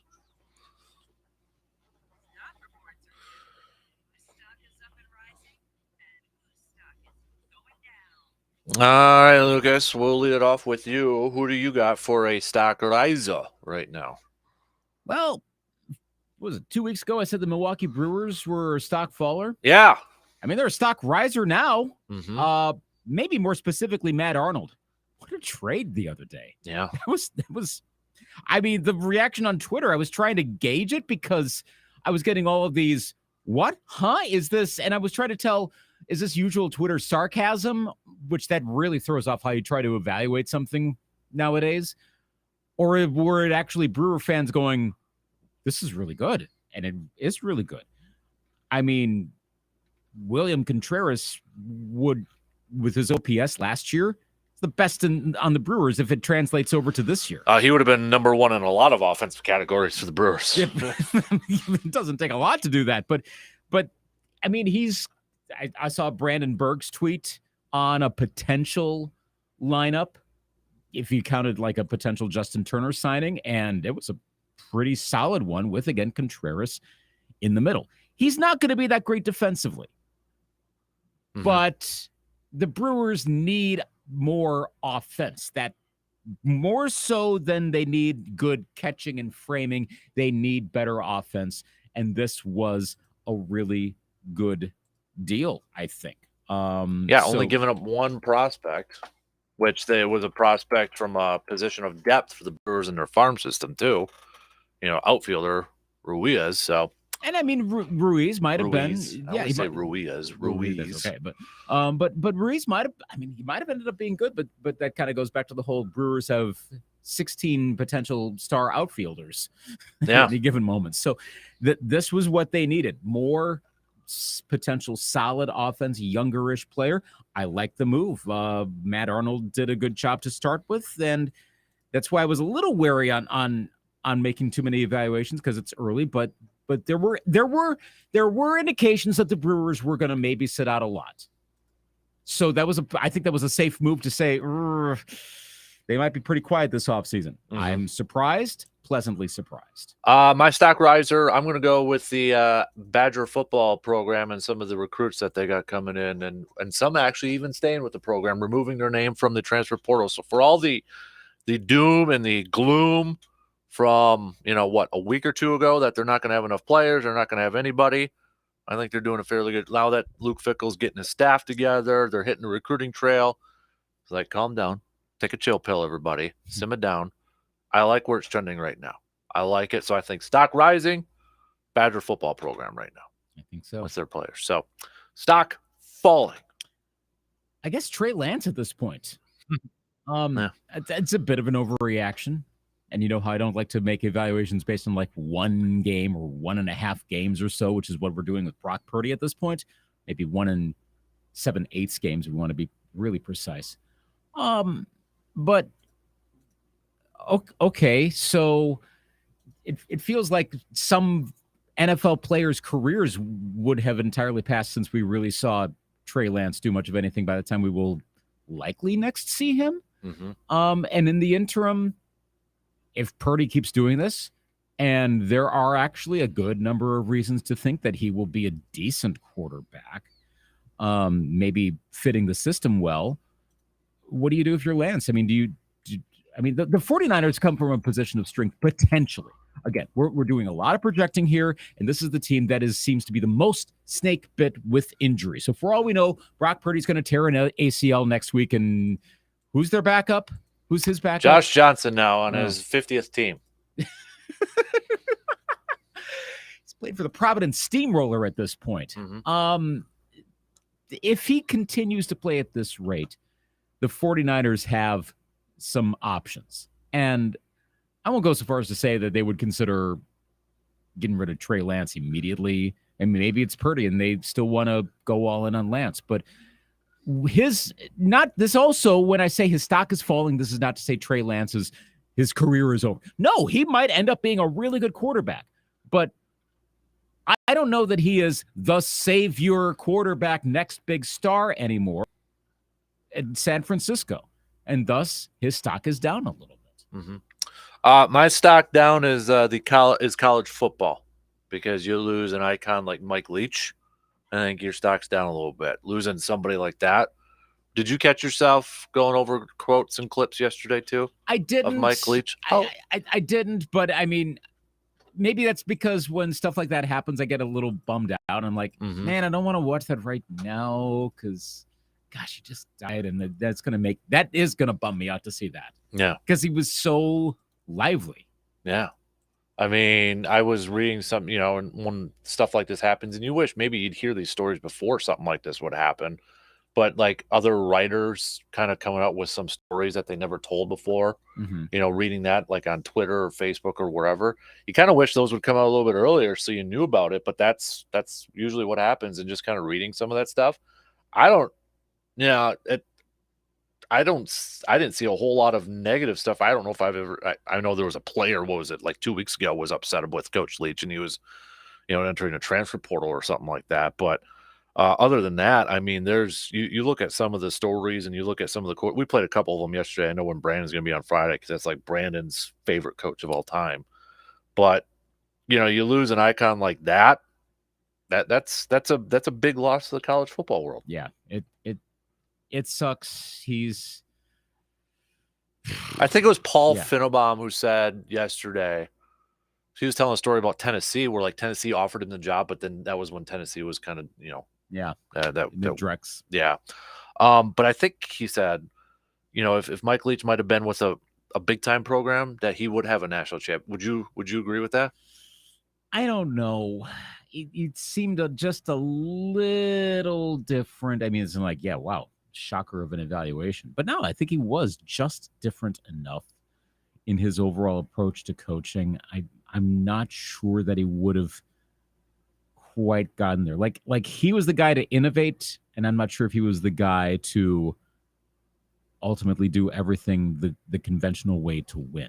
I'm parsing a little bit, but I'm not sure that would have happened. I mean, the best way to do it is put him on Alabama. Though, I mean, I guess it depends on when you go to Alabama. If he goes to Alabama in 2005, I don't know. Alabama wasn't that great back then. There was no guarantee Alabama was going to become Alabama. I think that's more Nick Saban. If you put him on take a team that seems to have like permanent inertia. Ohio State is probably the preeminent example. What would Mike Leach have done with Ohio State? Now, there he might have won that, but that might also be because he would be coaching Ohio State. And they always get receivers, so right. with that offense. Oh, gosh, actually, now that you mentioned that, I think he would have done even better. So I think it really depends on where he would have gone.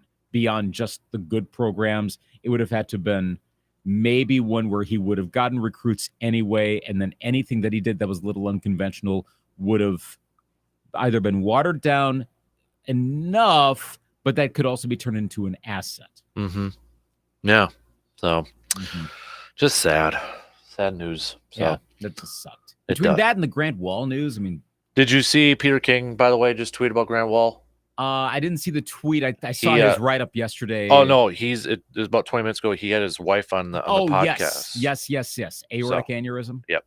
So a lot of people thought there something suspicious going on, and it's not the case. And I remember reading those aortic aneurysms, that's just like, it's going to happen and you don't know it and you're done. That's one of the sucky things with that. Because I think it was one of the members of Depeche Mode and passed away. Was it earlier this year? I believe it was.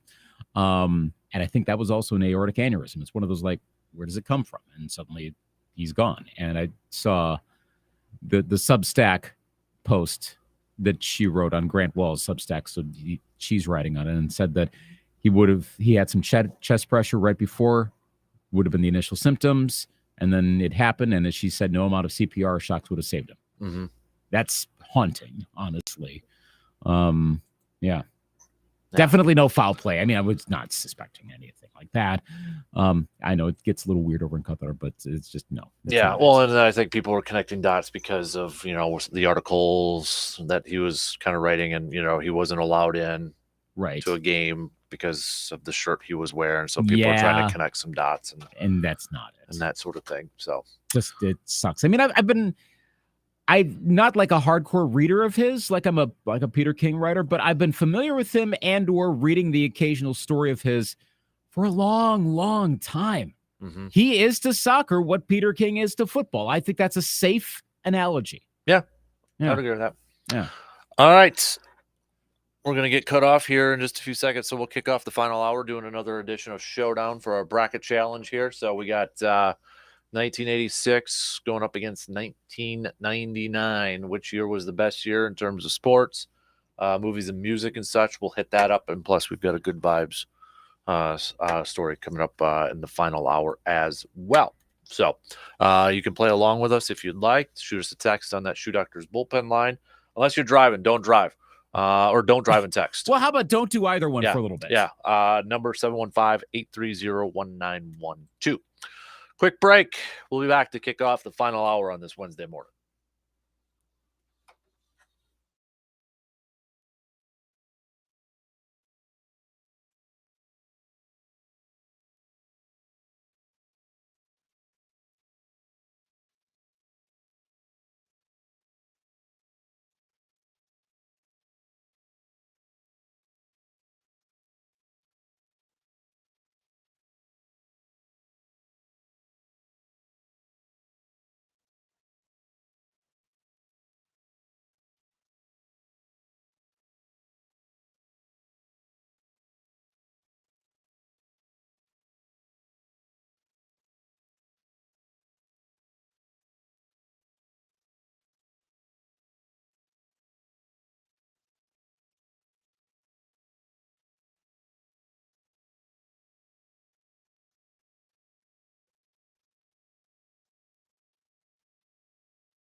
All right, final hour on this Wednesday morning, making a turn Wednesday. Dan Kasper Show's on the air.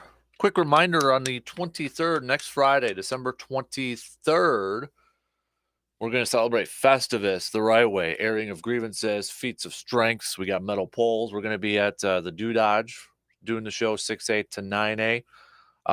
Also, we'll be there for a live podcast from 2 to 3. Stop on by. You can register to win some courtside tickets to a future Bucks game. That's pretty sweet right there, courtside seats.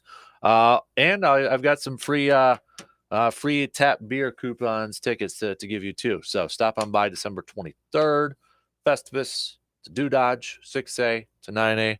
Then we'll be back to do a podcast from 2 to 3 that afternoon. All right, let's do it.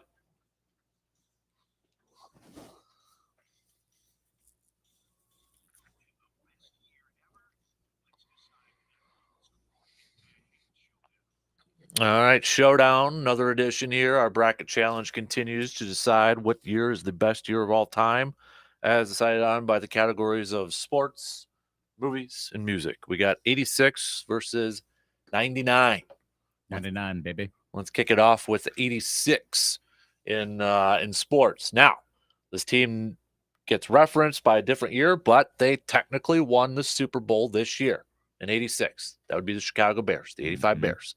They won it in 86, so that's what we're doing. We're going straight up January 1st, 1986 to December 31st, 1986. And that was Super Bowl 20, the blowout. So Lawrence Taylor was named the NFL's most valuable player. Yes, a defensive player did win an MVP award. Not a quarterback. Oklahoma beat Penn State to win the national championship. Some dude who played for a long time, Vinny Testaverde of Miami, won the Heisman Trophy that year. I think he's still playing in the NFL right now. Might be. I think he plays for the Tampa Bay Buccaneers, number 12. So, Packers sucked that year. Yeah. Vikings weren't that great that year. It wasn't a banner year here in Western Wisconsin. Nope. Football wise, Badgers. That was the year Dave McClain passed away. Speaking of football coaches dying too young. Yeah.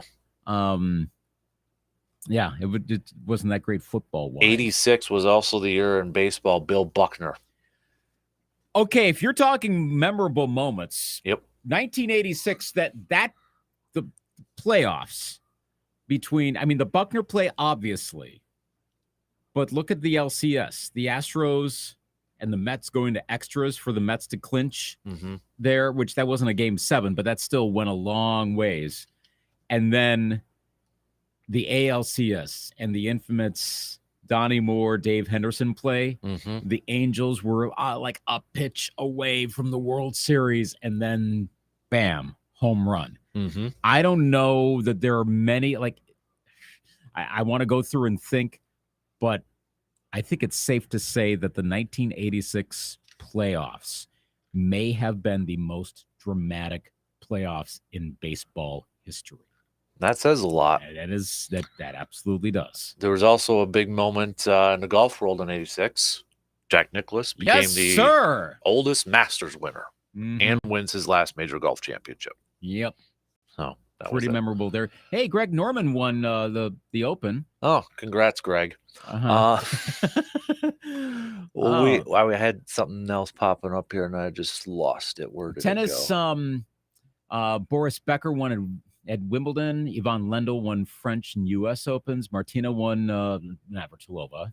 Won Wimbledon and the U.S. Open. Chris Evert won the French Open. Celtics won the NBA championship over the Rockets in 86. That may have been the best of all the Celtics teams. The 86 Celtics were a machine. It's a minor miracle that the Rockets actually got 4 games to 2. And that was not the greatest Rockets team. That was a massive upset over the Lakers in the Western Conference Finals. Probably should have had, well, and again, you don't know if what had happened in 86, what does that beget for 87, et cetera, if history is different. But you could have had 4 straight Celtics-Lakers NBA Finals. But that was a machine of a Celtics team. That's when Bill Walton was like their 6th man or whatever. Yeah, Larry Bird won MVP that year. They were stupidly good that year. And the Bucks did make the Eastern Conference Finals that year. They did it 3 times in the 80s, and that was the third of 3 times. They were decent. year? I know I had Wayne Gretzky was pretty good that year too. So he won the scoring leader and MVP. Rinse and repeat. Yeah, right. No doubt. So I mean, this was a heavy year. So it was 99. You got a lot of work to do to try to make up for ground on that one, right? That Super Bowl was when the Broncos beat Atlanta. Yeah, kind of a dull one there. Yeah. Tim Couch was drafted that year. Remember Tim Couch, 99? Oh, yeah. Okay. Hey, speaking of Mike Leach, he was with Tim Couch at Kentucky, I believe. So. Oh, yeah. Yeah. Oh, all roads lead to championships. Oh, good Lord. Yeah, that was 99 for the Packers. God. Yeah. Sorry, but. Yeah. Kurt Warner, some dude named Kurt Warner won MVP. 99. If you talk about the 99 season, right? But that was the year that the beginnings of the greatest show on turf was in 1999. So absolutely, that counts. Yep. The Tennessee Volunteers claimed their first ever BCS national championship over Florida State. Walter Payton passed away. 99. Yeah. What else we got on here? Baseball wise, that's where let's see. So Yankees swept the Braves. Yeah. Nothing much for the Brewers. The lockout shortened NBA season where the Spurs beat the Knicks. That was the birth of the Ewing theory. Yeah. That was the first year without Jordan too. Remember that whole thing too. Yeah. So I mean it was an okay year. Vince Carter was rookie of the year that year. UConn. Now, college basketball. That UConn Duke national championship game was one of the better ones I've seen. And it was considering UConn was one of the top teams in the country. Duke was so good. This was like Elton Brand era Duke. They had a ton of stars in that team. Mm-hmm. UConn beating them. Khalid El-Amin, shout out Twin Cities, leading the Huskies to a championship that year. I think that was a bigger upset than we remember. And again, I think that's because of the seedings, but I remember being like, oh my gosh, UConn's really going to win this game. And like I said, it was a good game. I played that one at Tropicana Field. So that was 99. It was a solid moment. I'm going to go 86 on this thing. I think so. I'm quick looking at hockey, seeing if there was anything there. That was when blank. Oh, yeah. They beat the Buffalo Sabres 4-2. Controversial ending in overtime. Gretzky did play his last NHL game that year. Yeah. Andre Agassi had a couple titles in the Grand Slams. Mm-hmm. Serena won the U.S. Open that year. Mm-hmm. Talk about a transition year. Steffi Graf and Serena Williams both won Grand Slam in the same year. Yeah. I go 1986 as well. I'm going 86 on this thing. So, do you want to do music? Let's do music. Okay. So 1986. Among the albums that year, Graceland from Paul Simon, Peter Gabriel's. So he's finally releasing a new album. It's been like forever, but that's finally coming out. License to Ill, the Beastie Boys. You know what's on that one, right? No. You gotta find. Oh, okay. See, I'm not good with music names, so. Okay, but that album dominated back then. Janet Jackson's Control, the one with Nasty, and What Have You Done For Me Lately came out that year. One of my favorite albums of all time, Genesis' Invisible Touch. Master of Puppets from Metallica. 5150 from Van Halen, a.k.a. the beginning of the Van Hagar era. So some will say that's a minus. Some will say that's a plus. It all depends. Slippery When Wet from Bon Jovi, which means that was the year that we had You Give Love a Bad Name.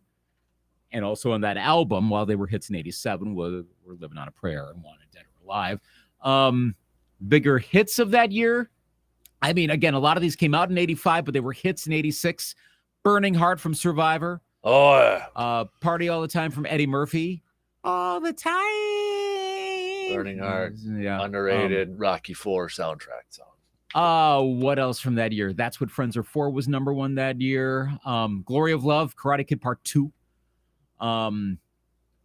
What else? West End Girls and Pet Shop Boys was that year. Sledgehammer from Peter Gabriel was a big hit that year. Scrolling down, let's see. Bananarama's Venus. Oh, gosh, hello. Danger Zone. Take My Breath Away. The Top Gun soundtrack. Yeah. We're getting to that in the movies as well. So that was a big hit that year. That was the year Manic Monday went to number one. Walk Like an Egyptian went to number one. So those are some of the bigger hits there. Okay, 1999 in music.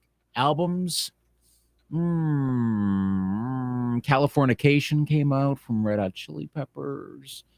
That Fiona Apple album that had like the 100-word title. Yeah. Millennium, Backstreet Boys. Oh gosh, I remember that. I can picture the cover of that. Yes. They're wearing all white. Yes. Yeah. Enema of the State from Blink-182 came out that year. Fly from now the Chicks, former Dixie Chicks. Oh, yeah. That was Santana's Supernatural. That was when Santana had the big comeback. Is that where, because I had that CD where he had like Rob Thomas on there and all that? Okay, yeah, I had that Was CD. that one? Creed's Human Clay. Yes, I had that too. Can you take me higher? Yep. Let's see. So song-wise, No Scrubs was a number one hit. Shares If You Believe in Life. Introducing us to auto-tune. So your teen pop hits of the year. Baby One More Time went to number one that year. Well, you know where I'm going with my pick now. So. Genie in a Bottle. Yeah. I Want It That Way. Yep. That's my go-to karaoke song. Yeah, understandable. Let's see. What else was that year? J-Lo, If You Had My Love. Where's Ricky Martin in this thing? Oh, that was Livin' La Vida Loca. Okay. Yeah, that was 99. Was it 99? Okay. Yeah. Uh-huh. I knew it had to be around there somewhere because I was like on the definitely. radio all the time. Ladies and gentlemen, this is Mama number 5. I had that CD too. Uh-huh. In the era of like you bought CDs for one song. Yes, I was just listening to a podcast about that the other day of how the record industry did that. And I remember it in real time how that all happened. Yeah. But funny that you mentioned that with Mambo number 5. That was like the final example of people having to spend $20 for one song by an act they probably barely even knew. Yep. And then right after that, Napster happened, and people were like, oh, so we don't have to do that anymore. And there went the music industry, at least for a long, long, long time. Oh, boy. I mean, song-wise, there are a lot of memorable ones in there.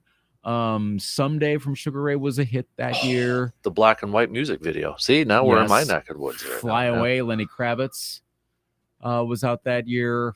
Boy, there is a lot. That was during my heydays of the TRL. And then, trying to pick your music videos and with a message scrolling on the bottom. Hi, my name is and I'm. I told you that. I did that. I tried doing that once and it didn't work. So I hate that. 98 Degrees had their breakouts that year. I Do Cherish You. Still remember watching the behind the. Do we want to making the do video. something embarrassing right now? Yes, we do. What? I had that CD. Oh, you did go there. Okay. Yeah, I had it. Wow. I think it was part of the whole buy 12 CDs for a penny thing, and I had Yes. to fill it out. So. Brittany. Sometimes I run. That was one of her best ones. That was the one that Yep. That was that year. The You Drive Me Crazy remix. Mm-hmm. Stop. This was the thing that made me realize how big teen pop was. I remember it was the spring of 99. It was like April or May. I was talking to one of my friends about this on campus at Luther because I was watching TRL and I see 2 members of New Kids on the Block made it into the TRL top 10. Jordan Knight, Give It to You, Joey McIntyre, Stay the Same. Remember those songs? No. If you heard them, you probably would. That's when I went, oh my gosh, New Kids are like popular again? What? Because I remember when New Kids on the Block were popular, and I remember when they were really unpopular. So when they became popular again, I knew something was really up. Okay, so. Well, I know where I'm voting, so I mean, I'm going to go matter. 99. Now, I think album-wise, 86 a bit better, and like my heart's with 86. Yeah. But 99's a little more fun. So. Come on, say 99. I'm going to say 99. Yes. All right. So now it comes down to movies, right? Okay. So let's go with 86. You got to throw Hoosiers in there. One of the best basketball movies of all time. Gene Hackman and such. So we got Hoosiers. I was listening to Rich Eisen's pod the other day. He asked, I just blanked on his name. What's his name? Oh, Kirk Douglas. Is it Kurt or Kirk? Kirk. What his favorite sports movie was. Oh, wait, are we talking the actor? The actor. So you mean Michael Douglas? Michael Douglas, Kirk is his late father. Yeah, Michael Douglas. I always got the two confused too. For Yeah. some reason, I always thought Kirk sounded like a younger name, so I always presumed that he was the younger, that was him. Like, nope. He asked him what his favorite sports movie was. He meant to say Hoosiers, but he totally butchered the name to where it made you think like he never even seen it before. I think he said like Hoosiers or something like that.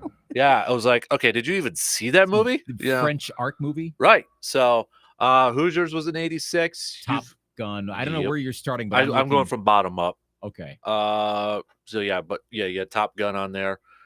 You had, I remember watching this as a kid because it was on TV all the time. Peggy Sue Got Married.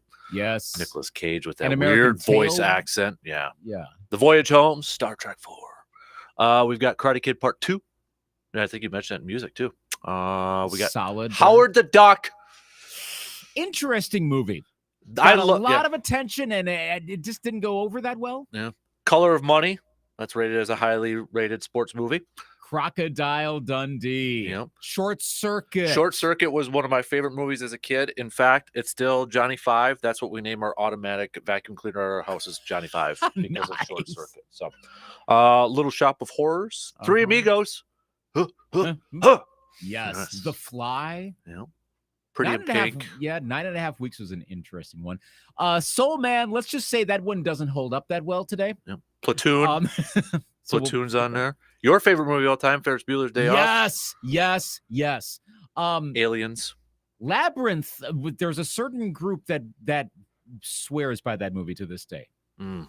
Blue Velvet was actually a pretty solid one. Stand By Me, and then of course we've already mentioned it. Yep. Top Gun. So. Okay, 99. Good luck. 99's actually interesting though too. I'm going from bottom up here. Okay, bottom up. We've got The Cider House rules. I don't know why I wanted to do Beavis and Butthead on that, but yeah. Man on the Moon. We had Jim Carrey, Andy Kaufman story. My favorite football movie of all time, Varsity Blues, 1999. You've got, you got other ones like Runaway Bride and all that sort of stuff on here. So Wild Wild West. When I roll into gosh, wow. How'd that not make your songs for 99? I don't know. It didn't rank that high.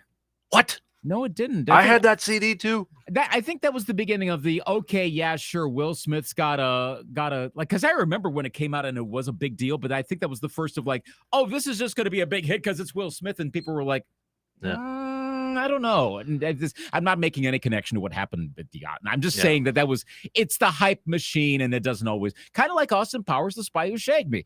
Memorable movie, but I remember going into that thinking this is going to be so good because the first one was so good, and I was underwhelmed by it. Gotcha. Well, the movie sucked, but Any Given Sunday, my second favorite football movie of all time. Solid. I went to the movie theater to see this one. I was scared. You know what? Thought it was based on a true story. Everybody thought it was based on a true story. Blair Witch Project. Yeah, I still have never seen that. Ooh, yeah, I was in 7th grade then because I remember talking about it the next day at school. 8th grade. 8th grade. Had to have been 8th grade. Yep. Austin Powers, Spy Who Shagged Me. Yeah. 1999. Blast from the Past. You've got Deuce Bigelow, Male Gigolo. Boondock Saints. We've Tarzan. We got Dogma. Toy Story 2, Magnolia, Cruel Intentions. And there's a certain scene in that She's all movie. that. Office Space. You gotta love that one. Star Wars Episode 1, Phantom of the Menace. Remember that one? Yes, that was a That would have been like the summer. Yeah, it was May of '99 because that's when they used to always release the Star Wars movies in May. I remember that was such a lead up to that, and then we're like, Jar Jar Binks, what? I love Jar Jar. Matrix, American Pie, The Mummy, which is being talked about more now because of Brendan Fraser making a comeback. Green Mile, American Beauty, Fight Club. What's the number one rule of Fight Club? Don't talk about Fight Club. Right. Yeah. So let's see. So, and you mentioned 10 Things I Hate About You, Notting Hill, Eyes Wide Shut. Sixth I Sense, feel like Office that type Space, of movie. Sleepy Hollow, Girl Interrupted. I mean, there are a lot of good ones. I go 86. It's got Top Gun and Ferris Bueller. Those are Paramount movies.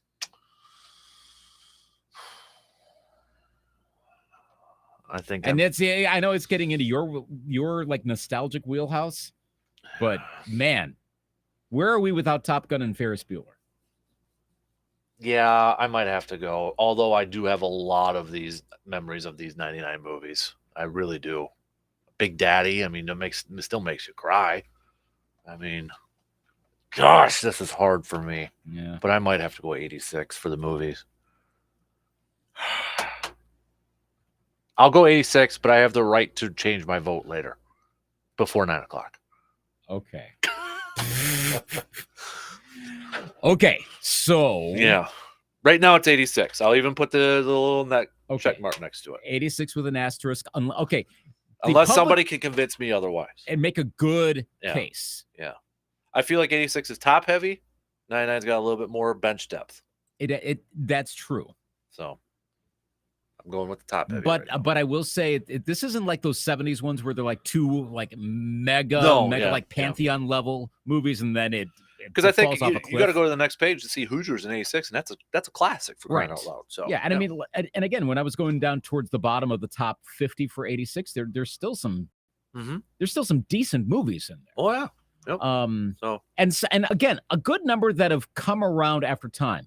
Transformers the movie actually has kind of come around over time. I mentioned Labyrinth. Again, there's not everyone's going to get that, but there's a whole younger generation that just goes gaga for that movie. Yep. So I think I'll stick with 86. So 86 moves on. Okay. How about that? We'll stick with it. So. And you were born in 1986. I'll remind you. Yes. Oh, thanks for the reminder. I'm getting that age where I can't forget now how old. So, all right. We're going to take a break, and we're going to talk some more Bucks hoops after these quick words.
Best holiday ever continues with the radio stations of Midwest Family Eau Claire. Just head to aroundthe715.com, or you can head to sportstalk1051.com. We got that banner up there for you to click on if you want to get that link. Easier that way. But if you go to aroundthe715.com, you can enter to win some cool prizes to make your holidays even a little bit better. Maybe if you're a big Taylor Swift fan like Luke, you can enter to win some tickets for Taylor Swift. Hey, now. You're a big Taylor Swift fan. I'm not a big Taylor Swift fan. Oh, I thought you were. I'm not, but I'm not like I think I've listened to all of her albums mainly because they're events. It's like you need to know what's going on them. Mm-hmm. I think I've listened to every album but her first one. Okay. I will say I really enjoyed Midnights. All right. Really, in fact, I actually just brought it up yesterday because I wanted to listen to Lavender Haze again. So, but I'm not at all a Swiftie, but I think she does a real, considering how a lot of modern pop music is gonna. She does a really good job with songwriting and still being relevant with pop music. So I would go to a Taylor Swift concert. You would. Okay. I've seen her live, but that was a Country Jam. She was at Country Jam? 2008. Really? I did not know that. I can still picture being at the Wax area, the Wax booth, and watching Taylor Swift perform like early evening. And doing like remember when she used to do the hair flip while she was playing acoustic guitar? That was like I do not, because I'm not a Swiftie. So okay, well, that was like her look when she had like the big, long, kind of frizzy blonde hair, and she'd be playing the acoustic guitar and she'd be whipping her hair all over the place, and she was doing that there. And I remember thinking we were going through like a sea change in country music because the crowd went so nuts for her, and I'm like, this isn't really that country. Like it is, but it's not. What is going on here? Like I kind of liked it, but that was one of my most memorable. And I've been to a lot of country jams thanks to Wax, just working with Wax, so I've seen a lot. That was one of my most memorable moments, and that was before Taylor Swift became Taylor Swift. So yeah, I have seen her live. Now modern, obviously not. Gotcha. She's totally different now. 14 years later. Well, if you are a Swiftie, you can enter to win some tickets for our best holiday ever. Also up there, we want to give away this autographed Christian Yelich jersey. So if you know of a youngster who's a big Brewers fan, baseball fan, Christian Yelich jersey, you can get that link up there to sign up and nominate someone. We're going to give it away next week there. Other stuff like Rockfest tickets, Country Jam tickets, Ed Sheeran, all that goes. Hogs for holidays. We got you can win a half hog, chest freezer, bunch of different stuff. Christmas music streams, including Luke's Grace Hits 98.1 over there. Some blogs and that. So head out to aroundthe715.com. Thanks to our sponsors, Shook Family Dental, Savita Hy-Vee, Nicolay National Bank, TF Exteriors, Eau Claire Moving and Storage, and Charter Next Gen. So, all right. I want some more nominations for that Yelich jersey, too. It's in my office right now. Don't make me keep it for my man cave. Just don't let me keep it. So we've got some good ones out there, but I won't be the one picking it. We're selecting a couple people that nonpartisan. So nobody can accuse me of playing favorites right there like that. Fair enough. All right, let's talk some hoops. Bucks got the W last night in a T-Fest, technical fest. Yeah. What did I say? You got the W over the W. Oh, okay. Thought I screwed up something. Alliterative there. 9 total technicals last night. 6 of them coming from Golden State, which, I mean, yeah, you got Draymond Green on that. I was going to say, how many Draymond ones were there? Well, he did get a fan kicked out, so you didn't hear about that? No. Yeah, he got a fan ejected because he said the fan was making life threats against him or something like that. So okay. I know Giannis said he didn't hear anything like that, but who knows? But anyways, after the game, Charles Barkley, Chuck, and the NBA on TNT crew had some high compliments to Giannis, which I would say is probably one of the best compliments you could ever have as an athlete. Here's what Charles Barkley had to say about Giannis last night. Okay.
I think that's probably one of the best compliments if you are an athlete to get that, that you never take a night off and never play off the hardest working or hardest playing athlete, especially when you're at the level of a guy like Giannis at that point. Mhm. I would, if I'm Giannis, or if I'm a high level athlete, that honestly would be one of the best compliments I could ever receive. And I know Kenny Smith mentioned Michael Jordan, but I take what Charles Barkley, says too. Charles Barkley and Jordan used to be really good friends, and they obviously played in the same era. So, I mean, Barkley does know a little bit about Jordan. I don't think he's knocking Jordan by any means about his effort, but I think that says a lot that he would put Giannis over Jordan in that aspect. I wonder how much of it also has to do with like Giannis's size. It seems like the kind of player that can he hold up, and he is obviously. He's getting better as a player continuously. I don't know what we're probably approaching peak Giannis soon. You can only get better for so long. That's still saying something where he's at. That is some really high praise from that era of the NBA. One of the more competitive eras of the NBA. Yeah, I mean, that's back to the whole we need to appreciate Giannis more thing. See, I feel like, and that was the other thing I was kind of talking about in the first hour. I know we've talked about that a little bit, but I also feel like now it's. I think Bucks fans appreciate Giannis. Oh gosh, yes. I think maybe if you would term yourself as a Wisconsin sports fan, maybe not a diehard basketball or Bucks fan, maybe you can learn to appreciate him a little bit more. I think Chuck is what he's saying is maybe outside of that Bucks bubble. I think so. Yeah. Kind of referring to that a little bit more. There's still too much default to the bigger names, and this gets back into NBA culture, which is always going to be who's providing the most drama. What did LeBron say today is like your go-to lead. And then follow that up with what's Kyrie doing, what's KD doing, what's Zion doing, though Zion's not been as controversial. What's Joel Embiid doing, what's Trae Young doing, what's go through all those lists, and then at some point you get to Giannis. Because Giannis isn't going to do anything controversial. He just wins. I don't necessarily want to do a Mount Rushmore thing, but, I kind of was mentioning a little bit earlier that, because everybody, whether you're in your own home, your man cave, your bar, your group text, once in every few months, I feel like the Mount Rushmore topic gets brought up amongst friends or people or whatever. And I don't want to do that. But at the same time, like, I have no problem, even though he just turned 28, I have no problem if I was asked to, like, put together my Wisconsin sports Mount Rushmore to put Giannis on there already. I know a lot of people put Favre on there, and a big reason is because, well, look how he resurrected the Packers or how he changed that. A lot of the arguments you make for Favre, you can make for Giannis, can't you? And I would also argue, too, it wasn't just Favre. It was Bob Harlan. It was Ron Wolf. It was Mike Holmgren. It was Reggie White. Like Giannis. Giannis was a big part, but the ownership group investing, the new arena, there was a lot of stuff involved in that. But from a player sense, I know Giannis just turned 28, but what he's already accomplished and what he has meant to that franchise, to that area, to that team, I would have no problem putting Giannis in terms of like impact and his resume and what he's already accomplished on a Mount Rushmore of Wisconsin sports. I feel like you could do a Mount Rushmore now of Vince Lombardi, Barry Alvarez, Bob Uecker, and Giannis Antetokounmpo. And that says something that there's only one player on yours. Yeah. But if you're talking about sports icons, now if we're doing players, it's a whole nother story. But if we're talking icons, I mean, the first thing you think of with the Packers is Lombardi. Yep. The first thing you think of with the Brewers is Uecker. Yep.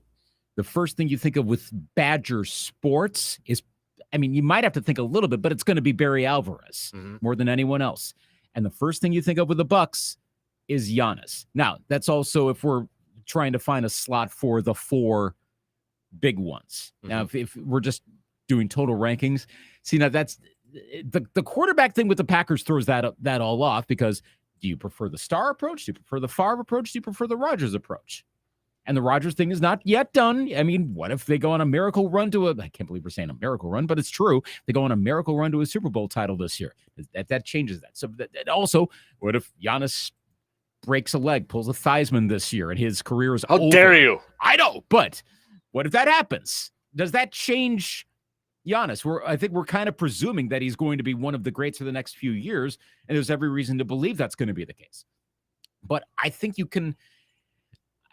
we're not going to properly appreciate Giannis until years down the road, but that also kind of makes sense where a lot of athletes you can't appreciate in real time. It's the same effect as what we have when we try to remember things from like observing things as a kid versus observing things in real time. Do you find yourself having an easier time like remembering bigger events that happened when you were younger compared to bigger events that happened like a year ago? Yeah, I think you can make that case. Yeah, it happens with me all the time. Yeah. I always like running like mentally just to kind of put stuff in context. I'll run through just mentally like, okay, who made like the conference finals? Like I kind of phrase that. I always remember stupid stuff. Mm-hmm. And what I mean by that is like, yeah, like I used to be able to know when I was in 8th grade or something like that, I could list you the 15 NBA Rookie of the Year or something stuff like that. Yeah. Like I can remember like who made all of like the league championship series and honestly, I might be able to list more members of the Super Bowl 31 Packers team than Super Bowl 45. Yeah. That exactly. Same thing with me, where I'll start to think of stuff that happened just the past few years. I'll be like, so wait, who was in the college football national championship 2 years ago? You'd think that would be a slam dunk. No, but I can tell you all about what happened like 20, 25 years ago, and it's right on the top of my brain. Because I think evaluating that sort of stuff in real time is tougher because it's still fresh, it's still happening. We don't necessarily know the context, which is understandable because, again, it's all happening. It's going to take a little while. Give it a few more. Honestly, we really can't appreciate Giannis, I don't think, till 10 to 15 years from now. And that also is not necessarily a knock on NBA culture. I don't know that we're not properly appreciating LeBron James right now. You mentioned the first person that came to my mind when you kind of mentioned that was Kobe Bryant. Mm-hmm. You know, like because that was still when I was loving the NBA. I was a big Shaq fan, Shaq and Kobe. I was always a Shaq guy. But then I felt like at the end of Kobe's career, towards the end, you started to appreciate his career a little bit more. It took a while. I feel like Kobe is a prime example of that. Because there was so much controversy either between how did he get along with Shaq, then the real controversy of the Colorado incident, and then back to the superficial stuff of, is he a ball hog? Is he, how great of a player is he really? And all of that. And it took until, like you said, kind of the end of his career where he was fading off, and then especially post-career to go, oh, okay. It was the Mamba mentality. Right. And then honestly, it took the acceleration of his passing to then go, okay, everything has been written, like now the chapters are complete. What is the book on Kobe Bryant? And that's where the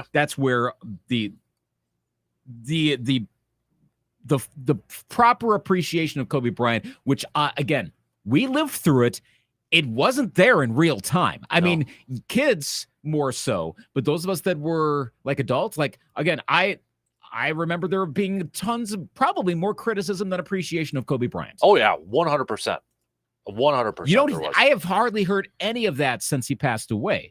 And not all that much of that even between his retirement and when he passed away. But it all depended on, again, what was your age at the time? Yep. I mean, it was kind of the same like Allen Iverson a little bit, ball hog sort of thing. Oh, gosh, yes. So much criticism. Yeah, I think a lot of that was also cultural, too. That's a very light way of putting it, shall we say. But, yeah, younger generation just looked at him like, oh, okay, he's out there balling. He's really good.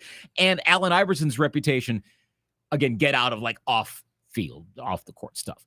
On the court, his reputation has gone up over the years. He's gotten really quiet too. He has. Yeah. Like, when was the last time you saw Allen Iverson do anything?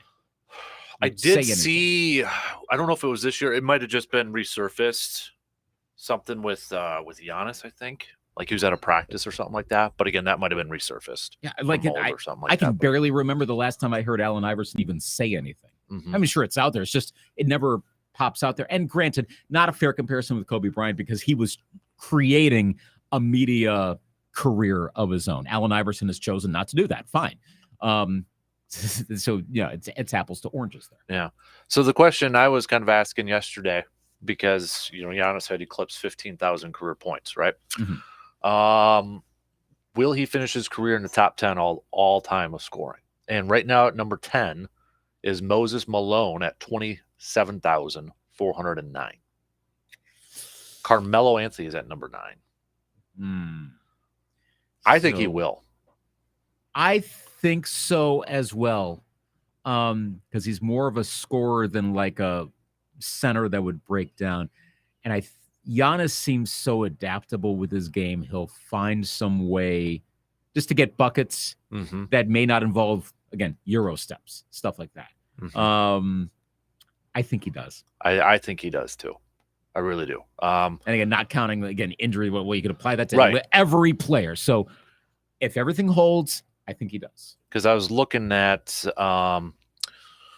was kind of having some fun with it yesterday, but after last night's game, let's see where he's at right now in terms of the rankings. Because he is at 144. He's actually less than 20 points away from passing Anthony Davis. That's at 143. Yeah, that's right. He passed Sharif Abdul-Rahim. Ah, yes. The former Grizzly great. So, yeah, only 679 games, too. 679 games. So, yeah, I think he will finish top 10. But I think a lot of guys are going to get in the top 10. KD's going to get in the top 10. I think guys are going to get pushed down. KD's already in the top 20. KD right now is 18th, 26,366. He only needs like 1,000 more to get Moses top 10. I think he will. Yeah, I think so. He's too pure of a scorer to not. No, I agree. Yep. Speaking of that, I've got some numbers I want to bring up. I was doing some research last night, totally off subject, but it's going to be football related. So we'll take a break. But I think our theme here has kind of been like appreciated, taken for granted sort of thing, which I know it bugs me sometimes when like sports topics get down that path. But there was some numbers that kind of surprised me about Travis Kelce. And I did some looking, and I'm going to throw you a question. Okay. So we'll take a break first. Okay. We'll take our break, and then coming up, we'll cover the basis, wrap up things on this Wednesday program after these quick words.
All right, let's cover the bases here this morning.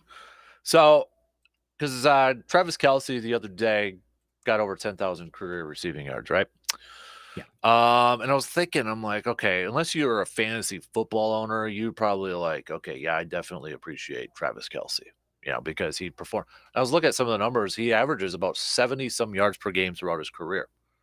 And I remember having a convo with you, whether it was a year, maybe even a couple years ago, about I think we were talking about like Gronk when he retired, best tight end conversation sort of thing.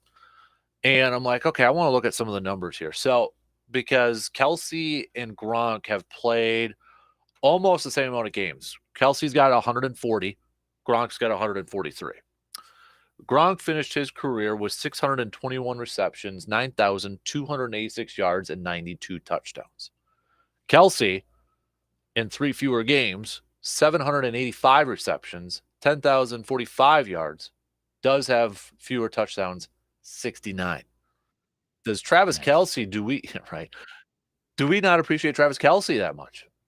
Are we starting to, maybe it's that Kobe towards the end of his career, we're starting to maybe start to appreciate it a little bit more. I think it took longer in Travis Kelce's career.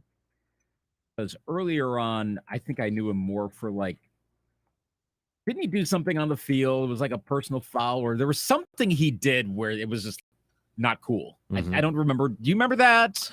I'm trying to remember. But it wasn't, I might be confusing it with someone else, but I think it was Kelce did something, or maybe it was an off-field incident or something where I was like, oh. So my baseline started negative with him. And then it's been nothing bad since. But also, he wasn't, I don't know that he was great to start with, but he's been continually good, which Gronkowski's done the same. I think in Gronk's case, he had the advantage of playing for the Patriots and all that comes with that, and having maybe the preeminent gregarious personality in the NFL over the last decade. Yep. Kelsey's got a pretty good, actually, he's pretty gregarious himself. He is. But especially him and his brother in their podcasts. Right. But can you top? You can't top Gronk. Gronk? No. I mean, there's a whole nother thing going on there. So I think he's properly appreciated now. It took a while to get there, but I'd actually say within the last 2 to 3 years, he's got to proper appreciation. I'll be curious to know. We always do this when players retire, right? Where do they rank on that list and that sort of thing? We did it with Gronk, right? We went through the list. Tony Gonzalez, Kellen Winslow, Antonio Gates, and all that sort of stuff. Where does Travis Kelce land on that one? I don't think he'll break Tony Gonzalez's receiving record for a tight end. He's got 5,000 some more yards to do. I feel like he might be around fourth or so. I mean, I want to break them all down a little bit more to be firm in that. I think he might be past Gronkowski. But then there's a little bit of who's your quarterback? Well, for Gronk, it was Brady. For Kelce, it's Mahomes. I know Mahomes is not won nearly as much as Brady, but Mahomes is right now in that, he's another category. Right. Territory. All right. So the other part I was going to go with this. So I started looking up because I thought, okay, Kelce was averaging over 70 some yards per game throughout his career. That's impressive, I thought, until I Googled everybody else. So right now, if we did it for NFL history, who do you think is leading in terms of yards received average per game throughout their career? For tight ends or any receivers? All receivers. Tight ends, receivers. I mean, heck, if there's a running back on his list, go for it too. Is this in minimum games too? No. Well, yeah, it's not like one game. Yes, but I mean, Justin Jefferson? Bingo. Yeah. 98.2. But here's the other one. This one kind of surprised because his last couple years have been nothing, yet he's still number 2. Julio Jones, 89. 89. Well, he's the definitive deep threat of a while back. Yeah. Calvin Johnson's 3. Antonio Brown is 4. Michael Thomas, Cooper Kupp, DeAndre Hopkins, Tyreek Hill, Torrey Holt, and then Odell Beckham Jr. and Marvin Harrison are tied at 10. Here's where I'm going to kind of go with this. So all these guys are higher than Kelsey. Kelsey is the highest tight end on this list. He's at 22. But at 20, first of all, the one thing about Lance Allworth is at 13. Mm-hmm. People need to start talking about Lance Allworth. Yes, 62 to 75. But at 20, Sterling Sharp tied with Devontae Adams. Huh. How about that connection? Wow. 72.6 per game. Huh. And then my guy Don Hutson's still in the top 30. From 1935 to 1945, he is number 28, 68.9 yards receiving per game in an era where it was just starting out to throw. Yeah, buddy.